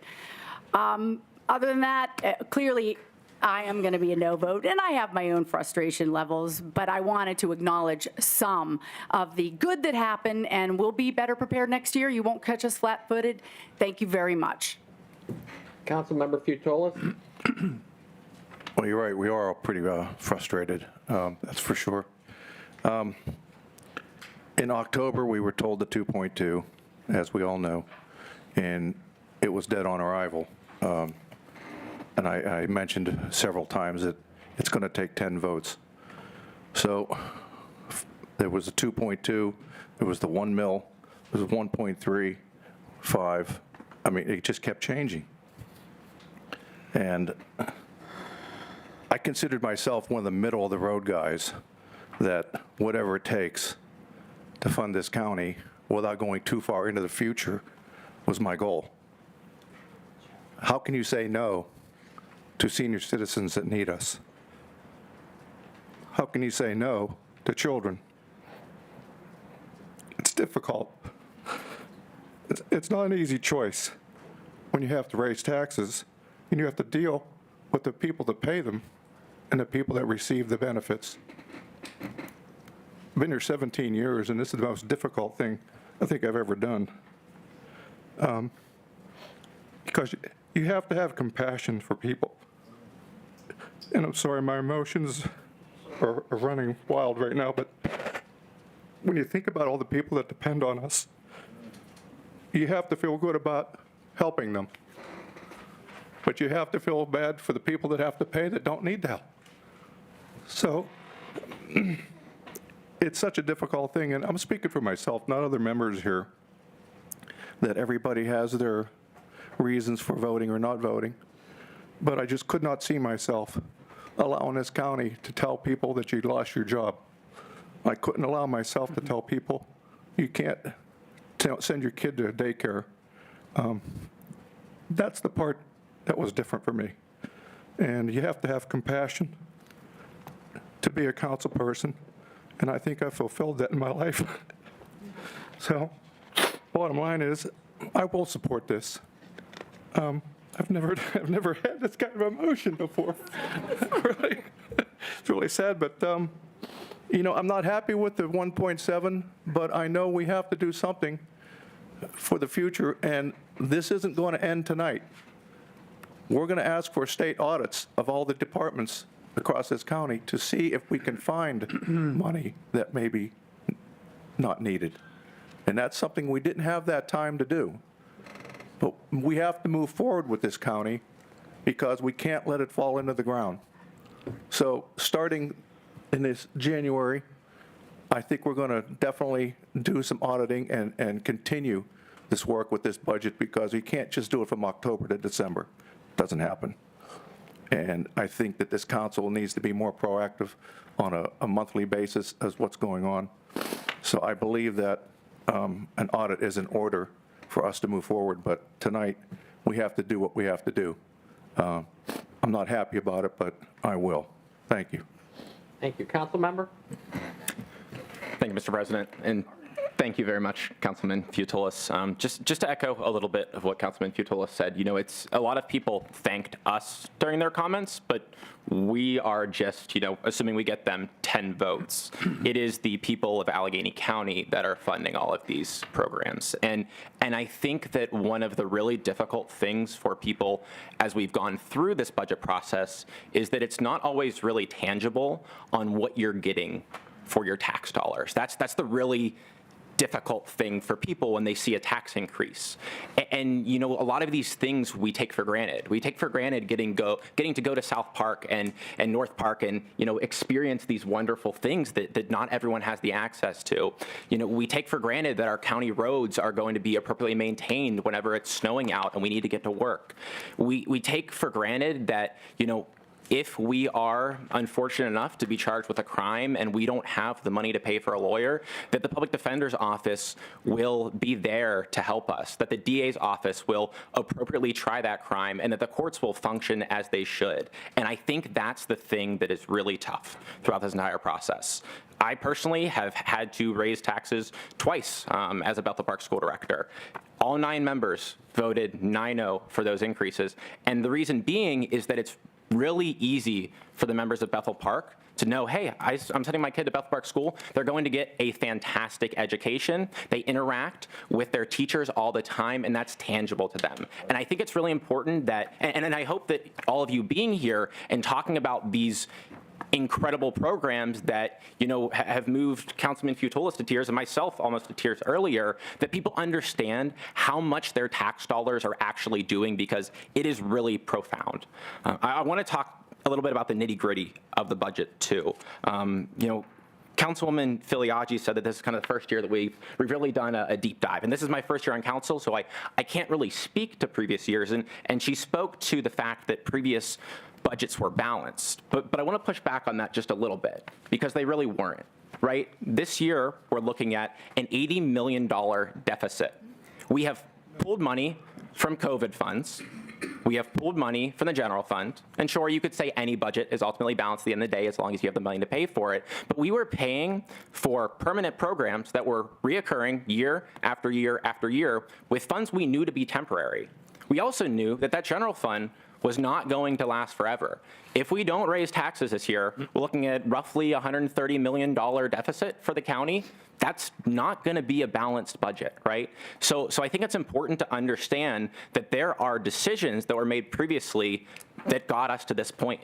I think that the budget that the county executive laid out of 2.2 mils was a responsible budget. I think that the budget that my colleagues laid out of 1.35 mils was also a responsible budget. And I think that this budget that Councilman Palmasina is laying out of 1.7 mils is also a responsible budget. They all accomplish different things. They also all have different trade-offs. But at the end of the day, every single person that was involved in this decision did their best to represent their constituents and provide the services that they thought they could with the amount that they thought that the taxpayers, again, who are paying for all of these programs, can absorb. So I think it's just really important to touch on those details. Finally, I want to point to what we are actually getting out of the increase from 1.35 mils to 1.7 mils.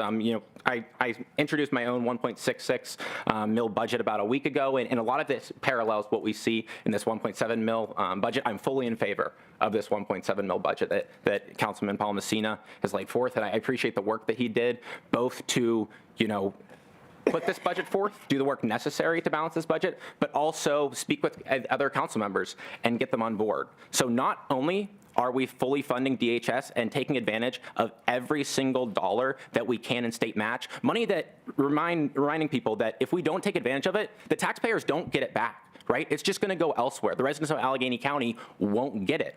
We're also going to be making sure that we're fully funding the DA's office. We would have had layoffs with a 1.35 mil budget. We're going to be fully funding the elections office. We would have had layoffs with a 1.35 mil budget. The solicitor's office would have had layoffs with a 1.35 mil budget. Areas like our PDs, our courts, our DAs, a lot of these core county programs are suffering right now because they have such tremendous caseloads that they have to deal with.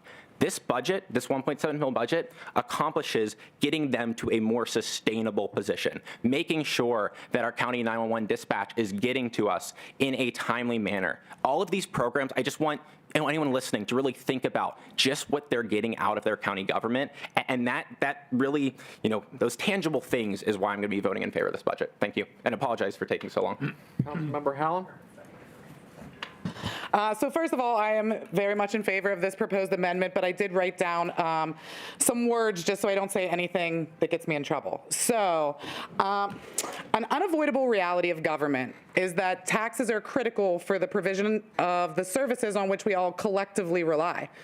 When we're talking about taxes on homes that people have worked long and hard to maintain and improve, in which they've raised their families, had holiday gatherings, and more, the conversation about policy becomes very personal and more urgent for all of us. Ultimately, we have to try to find a balance between providing the services upon which our residents rely and maintaining the revenue that we need to do all of those things. Striking this balance can be tricky under the best of circumstances. But because of the previous administration's near complete dereliction of its budgetary responsibilities to the county's residents and taxpayers, that task is particularly daunting this year. Consider a few things: that in the past 12 years, the Fitzgerald administration completely misrepresented the fiscal health of the county, repeatedly telling council that the county was doing well fiscally, that our fund balance was healthy, and that our bond ratings were rising as a result. Presented budgets in multiple years that contained structural deficits without disclosing those deficits. Hid the use of our rainy day funds to balance those revenue deficient budgets. Concealed the use of emergency COVID response funding to balance the budgets rather than spending those funds on the people they were actually intended to help. Executed a no-bid contract privatizing Schumann, a contract that benefits a private entity in a shockingly one-sided fashion, allowing them to profit off of locking up children and committing the county to paying them up to $74 million in the initial contract term alone, not to mention millions of dollars in additional construction costs that we, as taxpayers, are all on the hook for. Consistently underfunding the Department of Human Services and Office of the Public Defender, both which aid many of our most vulnerable populations. Manipulated property sales data in order to prevent a reassessment while he was in office, and was sued over that data manipulation in litigation that uncovered that tens of thousands of county taxpayers were overcharged for their county, municipal, and school taxes in those years as a result. Now, to be fair, the Fitzgerald administration claimed that the sales data manipulation over a period of years was merely an error rather than intentional. I suppose if incompetence makes you feel better than calculated and self-interested malfeasance, so be it. If we were to create a taxing system from scratch today, I doubt any of us would come up with a setup that relies purely on property taxes to fund it, an inherently regressive form of taxation. Nor would we agree to a school funding system that essentially determines a school district's worthiness based off of property values alone instead of the needs of the students. But here we are, trying to work through the consequences of a poorly designed system. And all the while, the ultra-wealthy continue to concentrate more and more of the money at the top, while we are left to fight amongst ourselves about the difference between 1.35 mils and 1.7 mils and 2.2 mils. Nobody in this room is responsible for this mess. The new county executive is not responsible for this mess. But we're all now stuck with cleaning up the fiscal dumpster fire that Fitzgerald created. And while we may not have created this mess, it is absolutely our responsibility to fix it. I want to remind everyone that this vote and the budget debate generally isn't taxpayers versus the county or taxpayers versus program recipients. It's about making a system that works for all Allegheny County residents and especially those that are most vulnerable. My fellow council members may have different priorities as we go about trying to craft a solution. But the Fitzgerald administration made this so much harder on all of us than it ever needed to be. He made it harder on those who rely on county services and made it harder on our taxpayers. And while we unfortunately can't undo the past, get those 12 years back, we absolutely should not ignore how we became buried in this rubble as we try to dig ourselves out from underneath it. And how we can now, instead, work to build an Allegheny County that works for all of us and not just the wealthy and powerful few. Thank you. Thank you. I'm going to ask if anyone on this side, if you want to raise your hands, if you want to be recognized. Councilman Klein. Thank you, Mr. President. This administration has, in many respects, stepped into an unenviable and perhaps untenable situation. I think that the executive and her administration have demonstrated political courage, a commitment to doing the hard work of governing. In this budget season, they have done the unthinkable. They have violated the 11th commandment of political life, which is thou shalt not raise taxes. They have proposed increasing our taxes in this county. Never mind that this is something that has not happened for almost 13 years. Never mind that the cost of everything has increased and sometimes stunningly so over the past 13 years. Can we honestly expect that government can continue to provide essential services to our residents without additional financial resources? Since 2019, and this is a look at between 2019 and 2024, and this is not an apples-to-apples comparison, there are real differences here. But since 2019, property taxes have increased significantly in cities across the country. In Indianapolis, during that time period, taxes have increased 67%. In Atlanta, 66%. In Jacksonville, 60%. In Tampa, 57%. Fort Worth, Texas, 44%, Denver 34%. Now, many of these areas are high growth areas, which we are not at this point. Yes, this 2.2 mil request from the administration was startling to many, but the administration had contemplated that such an increase could sustain us for perhaps the next 5 years. The 2.2 mil increase was a big ask, but in doing so, the administration was effectively choosing the hard right over the easy wrong. The administration was willing to play the long game in making this request. Now, taking the long view is something of an oddity in the world that we live in today. We are ruled by a quarterly earnings mentality, a mentality that is increasingly transactional. We are wedded to short-term fixes. To be sure, there are costs to be paid in embracing that mindset. And yet there are sacrifices that come with taking the long view. Might we be back here again next year contemplating another increase? Well, I suppose the jury is out on that one. This council has brought to the table its own formulation of what the budget should look like. I commend the members for their work on the budget, most notably our Budget and Finance Chair, Mr. Palmasino, as well as Council Member Grisback, and most importantly, our fearless, tireless staff. They're pretty tired right now. Mr. Valhola, Ms. Vroka, and Mr. Barker, who burned the midnight oil over many days in pursuit of an equitable outcome. It's been said that at our best, we seek justice. We hope to do the right thing in the decisions that we make. But at the end of the day, we settle for consensus. And so that is where these two branches of local government find themselves tonight. I will be supporting this. I encourage my colleagues to support this as well. Thank you. Councilmember Nakaradi-Chapkus. Thank you, President Katina. I'd also like to acknowledge Jordan on our team, who's worked tirelessly by keeping track of every single call and email that has come through this office. So with that said, budget review and approval are two of the most crucial functions of this body, and we all faced it with the seriousness, integrity, and responsibility that it requires. I don't take this lightly. Plum Borough raised its property tax this past May by 1.85 mils.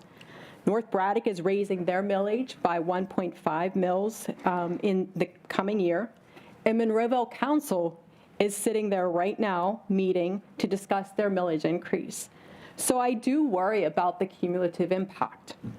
This year, we were encountered with a unique and frankly surprising situation, one in which it was evident from the outset that there were not 10 votes for the 2.2 millage increase.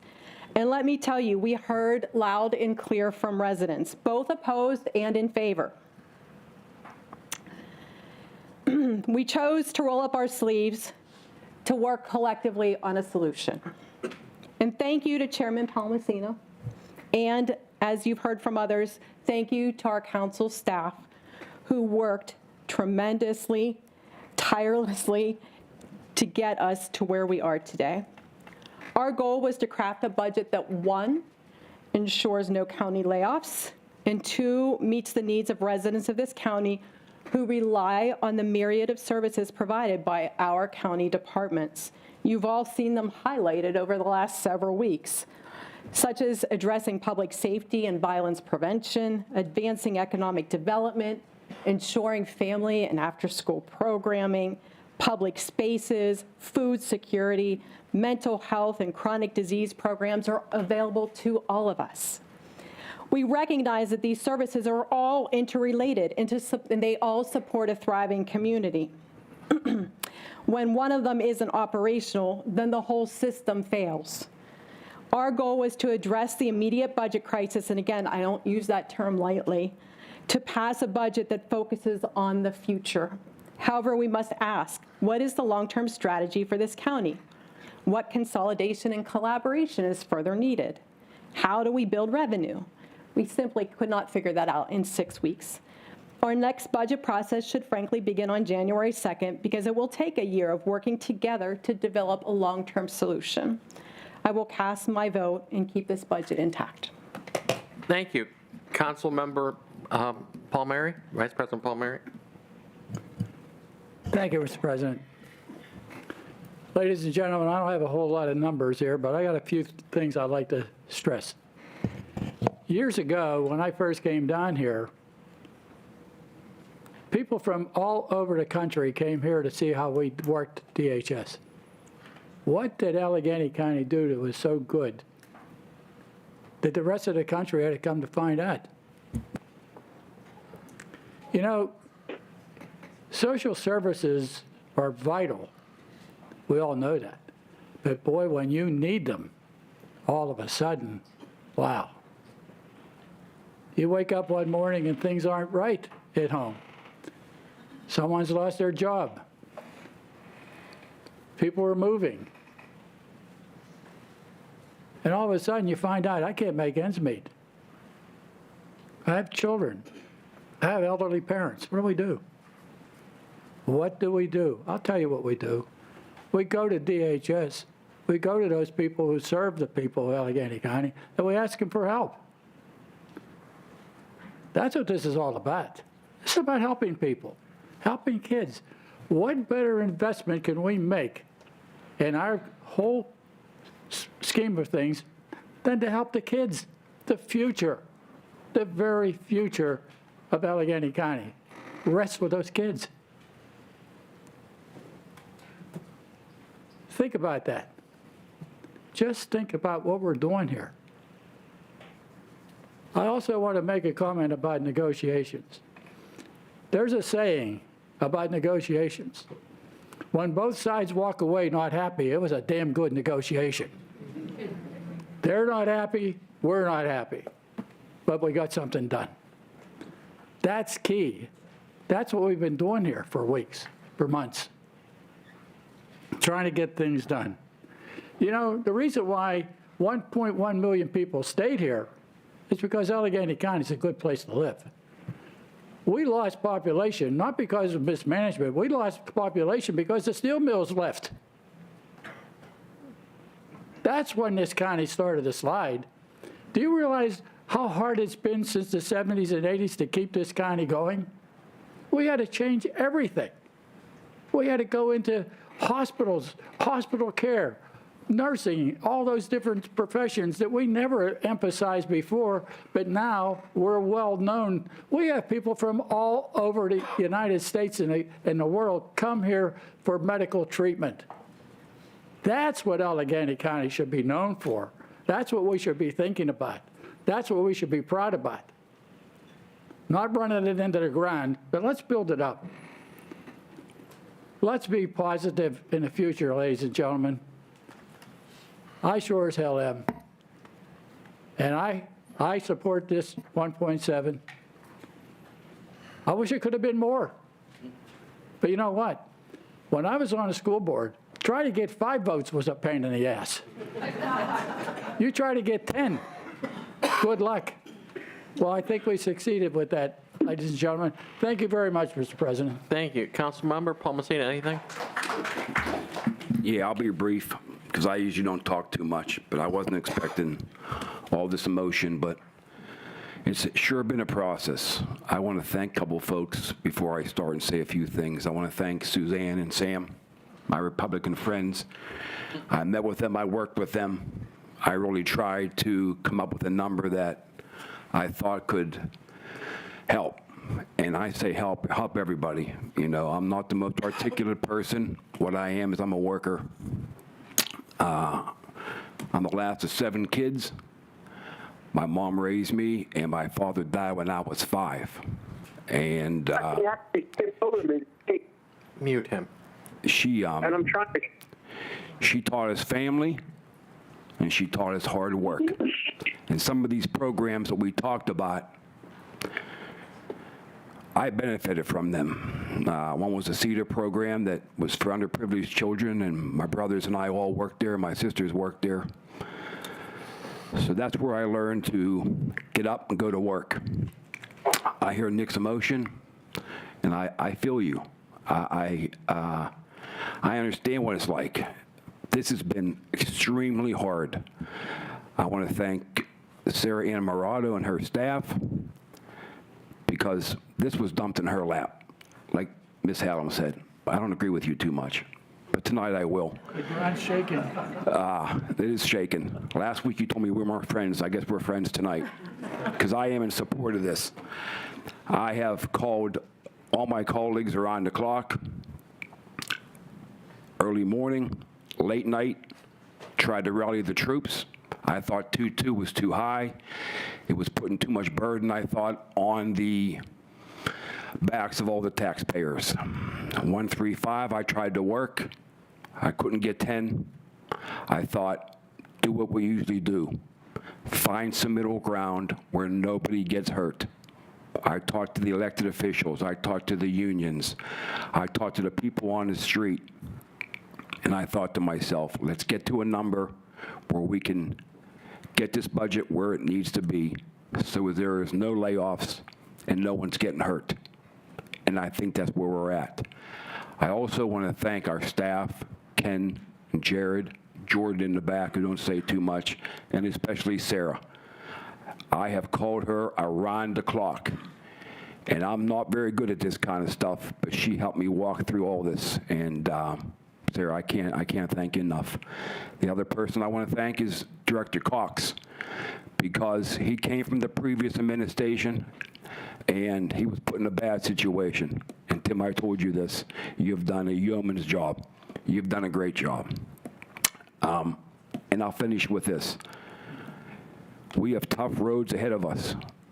And like Councilman Bonarati said, there's a lot of things we need to do to dig into to find people to come to this county. But I am proud of everybody on here because we have all worked together on this. And I'm in full support of this 1.7, and I just want to thank everybody up here. I appreciate all your help. Thank you. Thank you. Councilmember Pritzio.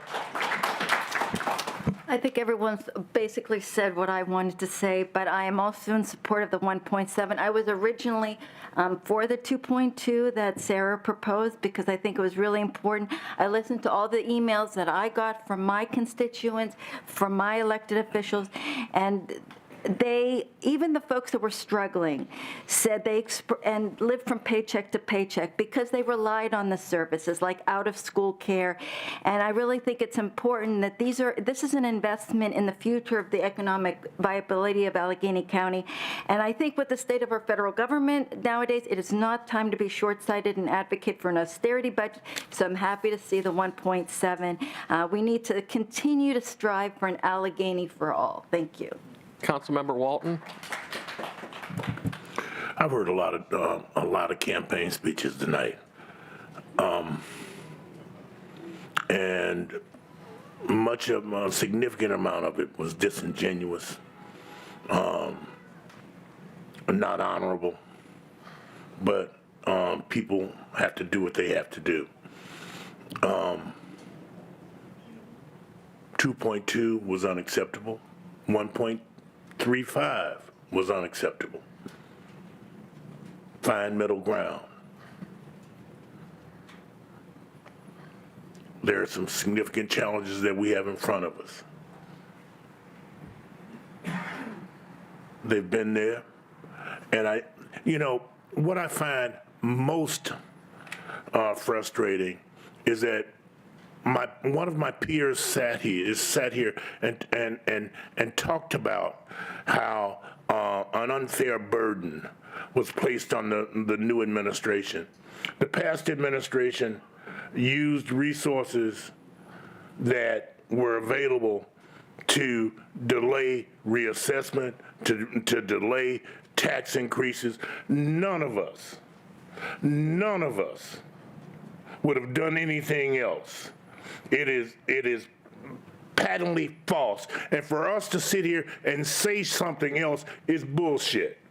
The bottom line is, we last year put $500,000 in changing the color of jail uniforms. We forced money on CCAC that they didn't want.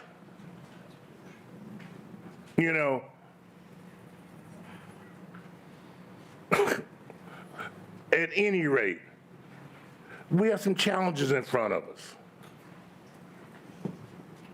I'm going to support a 1.7. Let's go to work. Councilmember Macy.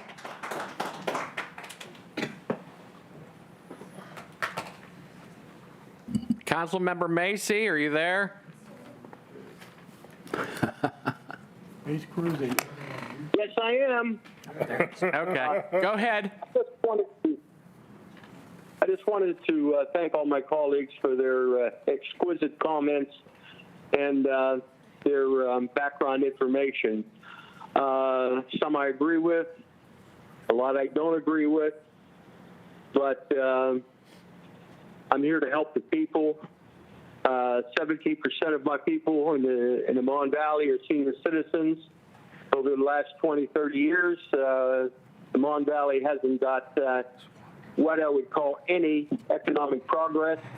I asked the administration. They said, yes, there's millions of dollars earmarked for the Mon Valley. And I asked them, what are those things? Well, we don't know yet, or I just didn't get an appropriate answer.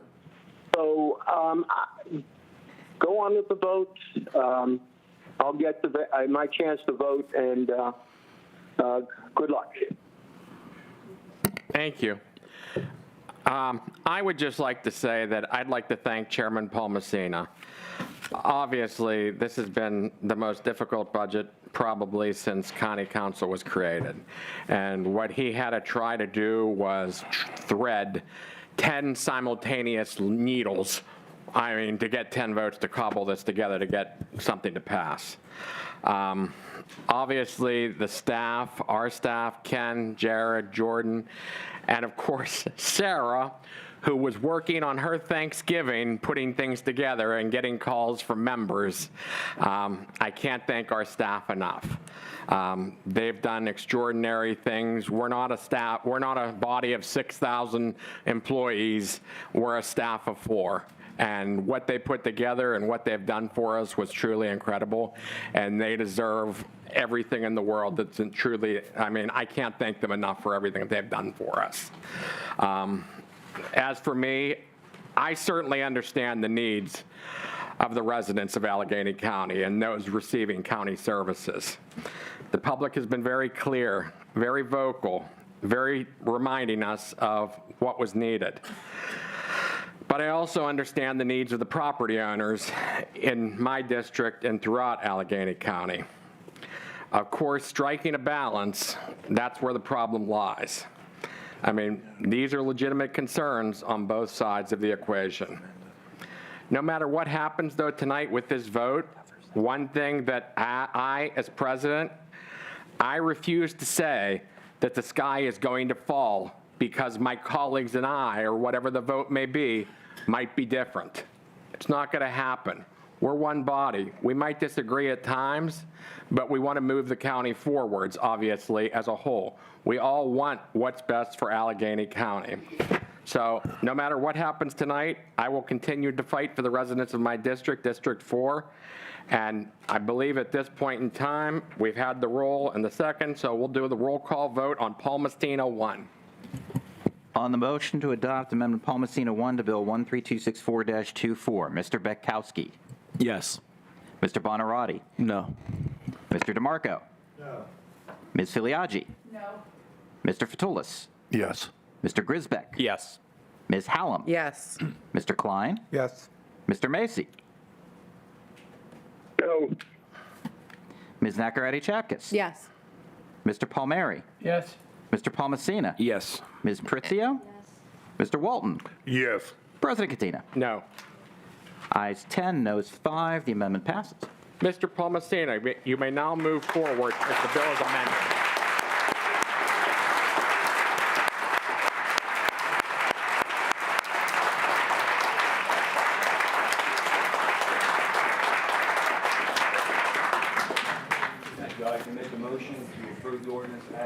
I'd like to make a motion to approve the ordinance as amended. Second. Motion has been made and seconded. Any discussion? Hearing none. Roll call vote, please, Jared. On the motion to approve Bill 13264 as amended, Mr. Beckowski. Yes.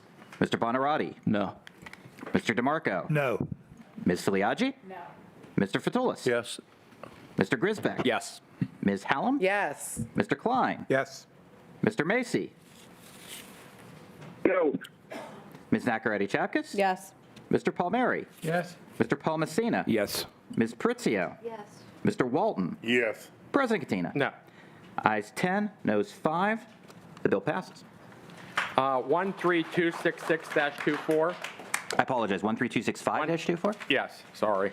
A resolution of the County of Allegheny, Commonwealth of Pennsylvania, adopting an operating budget pursuant to Article 4, Section 2 and Article 7, Section 4 of the Home Rule Charter by setting forth appropriations to pay the expenses of conducting the public business of Allegheny County and for meeting debt charges for the fiscal year beginning January 1st, 2025 and ending December 31st, 2025, sponsored by the Chief Executive.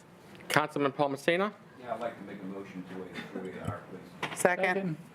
Motion has been made and seconded. Any discussion? Hearing none. Roll call vote, please, Jared. Just a moment.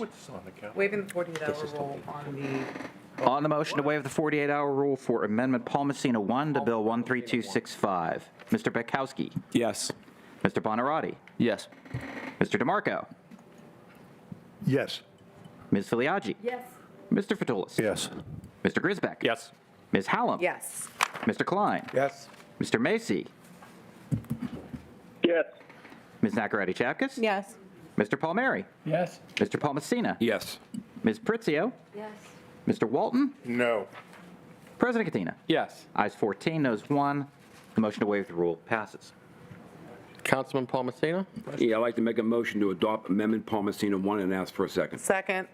Motion has been made and seconded. Any discussion? Hearing none. Roll call vote, please, Jared.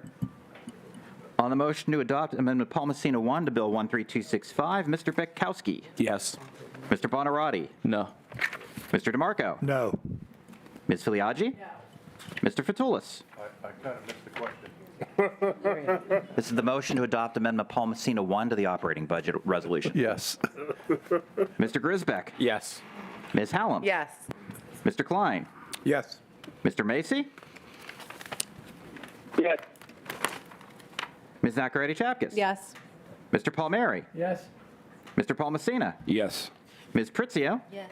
Mr. Walton. Yes. President Katina. Yes. Or no, I'm sorry, no. I got confused.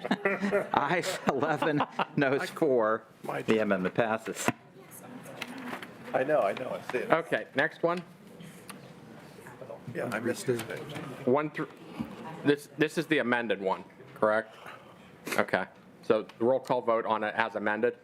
There hasn't been a motion or. I'd like, no, You haven't made yeah, it? I'd like to make a motion to approve the resolution as amended. Second.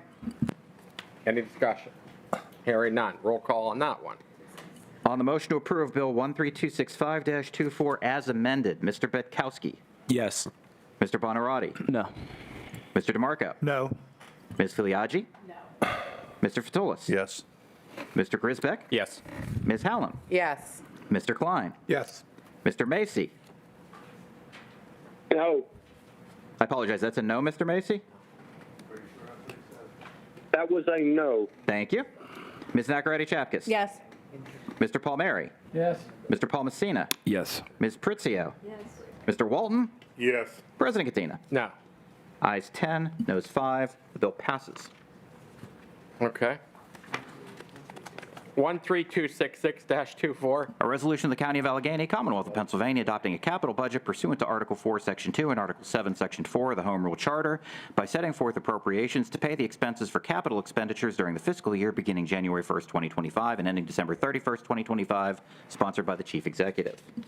Councilman Paul Messina? There are no amendments for this resolution, so I move for approval, Mr. President. Any discussion? Hearing none. Jared, roll call vote. On the motion to approve Bill 13266, Mr. Betkowski. Yes. Mr. Bonarotti. No. Mr. DeMarco. No. Ms. Filiaggi. Yes. Mr. Fatulis. Yes. Mr. Grisbeck. Yes. Ms. Hallam. Yes. Mr. Klein. Yes. Mr. Macy. No. Ms. Nacarati Chapkus. Yes. Mr. Palmieri. Yes. Mr. Paul Messina. Yes. Ms. Pritzio. Yes. Mr. Walton. Yes. President Katina. Yes. Ayes 12, noes 3. The bill passes. 13267-24. A resolution of the County of Allegheny, Commonwealth of Pennsylvania, adopting a grants budget, special accounts budget, and agency fund budget by setting forth appropriations to pay said expenses during the fiscal year beginning January 1st, 2025, and ending December 31st, 2025, sponsored by the Chief Executive. Councilman Paul Messina? Yes, there are no amendments for this resolution, so I move for approval, Mr. President. Second. Motion has been made and seconded. Any discussion? Hearing none. Roll call vote, please, Jared. On the motion to approve Bill number 13267, Mr. Betkowski. Yes. Mr. Bonarotti. No. Mr. DeMarco. Yes. Ms. Filiaggi. Mr. Fatulis. Yes. Mr. Grisbeck. Yes. Ms. Hallam. Yes. Mr. Klein. Yes. Mr. Macy. I got it. Yes. Ms. Nacarati Chapkus. Yes. Mr. Palmieri. Yes. Mr. Paul Messina. Yes. Ms. Pritzio. Yes. Mr. Walton. Yes. President Katina. Yes. Ayes 14, noes 1. The bill passes. Okay, we'll now move on to liaison reports. Any liaison reports this evening? Excuse me, I wasn't certain if Mr. Klein had a... That's the next order of business. New business. Yes, thank you. Go ahead, Councilman Klein. Yes, I'd like to make a motion to amend the agenda to introduce an amendment that is intended to supplement the Allegheny County Code of Ordinances. And specifically, this speaks to the Allegheny County Human Relations Commission. Second. Might I have a second? Second. Motion has been made and seconded. This is, I'm sorry, what's the intent of this, so I can send it to committee? Yeah, it is intended to comply with changes in the HUD regulations. So what's the And, it's recommendation for something this of housing? update. I would tend to recommend housing. Okay, housing, we'll send it to the housing then. Okay. Notification of. I apologize, there hasn't been a vote on the motion to amend yet. I was going to say, Because we have to Oh, we have to amend the agenda. Okay, sorry, waive, okay, go ahead. On the motion to amend the agenda to include the bill Mr. Klein described, Mr. Bekowski? Yes. Mr. Bonarotti? Yes. Mr. DeMarco? No. Ms. Filiaggi? Mr. Fatulis? a little ahead of myself, yes. Thank you. Mr. Grisbeck? Yes. Ms. Hallam? Yes. Mr. Klein? Yes. Mr. Macy?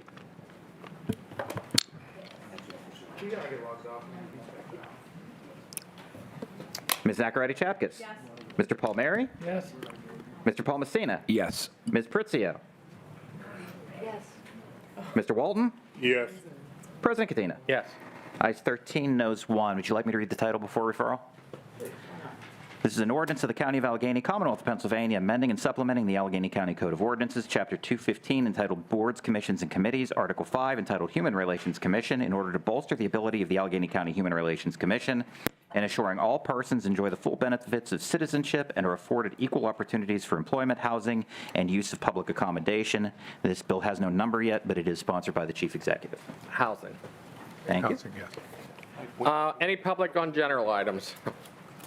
We have two. First up is Jan Dornick. I think that's, is that you coming for public comment? Oh, no, No. they're leaving. Nope. Next one. Next is John Kenstowitz. Oh, we have somebody here.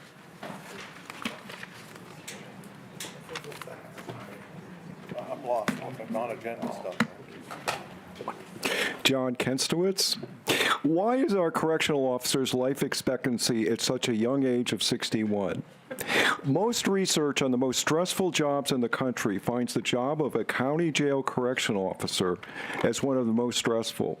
The Department of Justice identifies the constant exposure to the risk of potential violence is what distinguishes the job of county jail correctional officers from other occupations. The physiological and psychological effects to this constant exposure to violence are significant. Elevated heart rate and blood pressure, a weakened immune system, a change in diet, and a disturbance of the sleep cycle are just some of the physiological consequences. Chronic stress, anxiety, and depression are common psychological consequences. How does a lot of overtime affect these physiological and psychological processes, such as working 80 hours in 5 days? Thank you. Is there a motion to adjourn? So moved. Motion made, second. All those in favor, signify by saying aye. Let's get out of here. All right.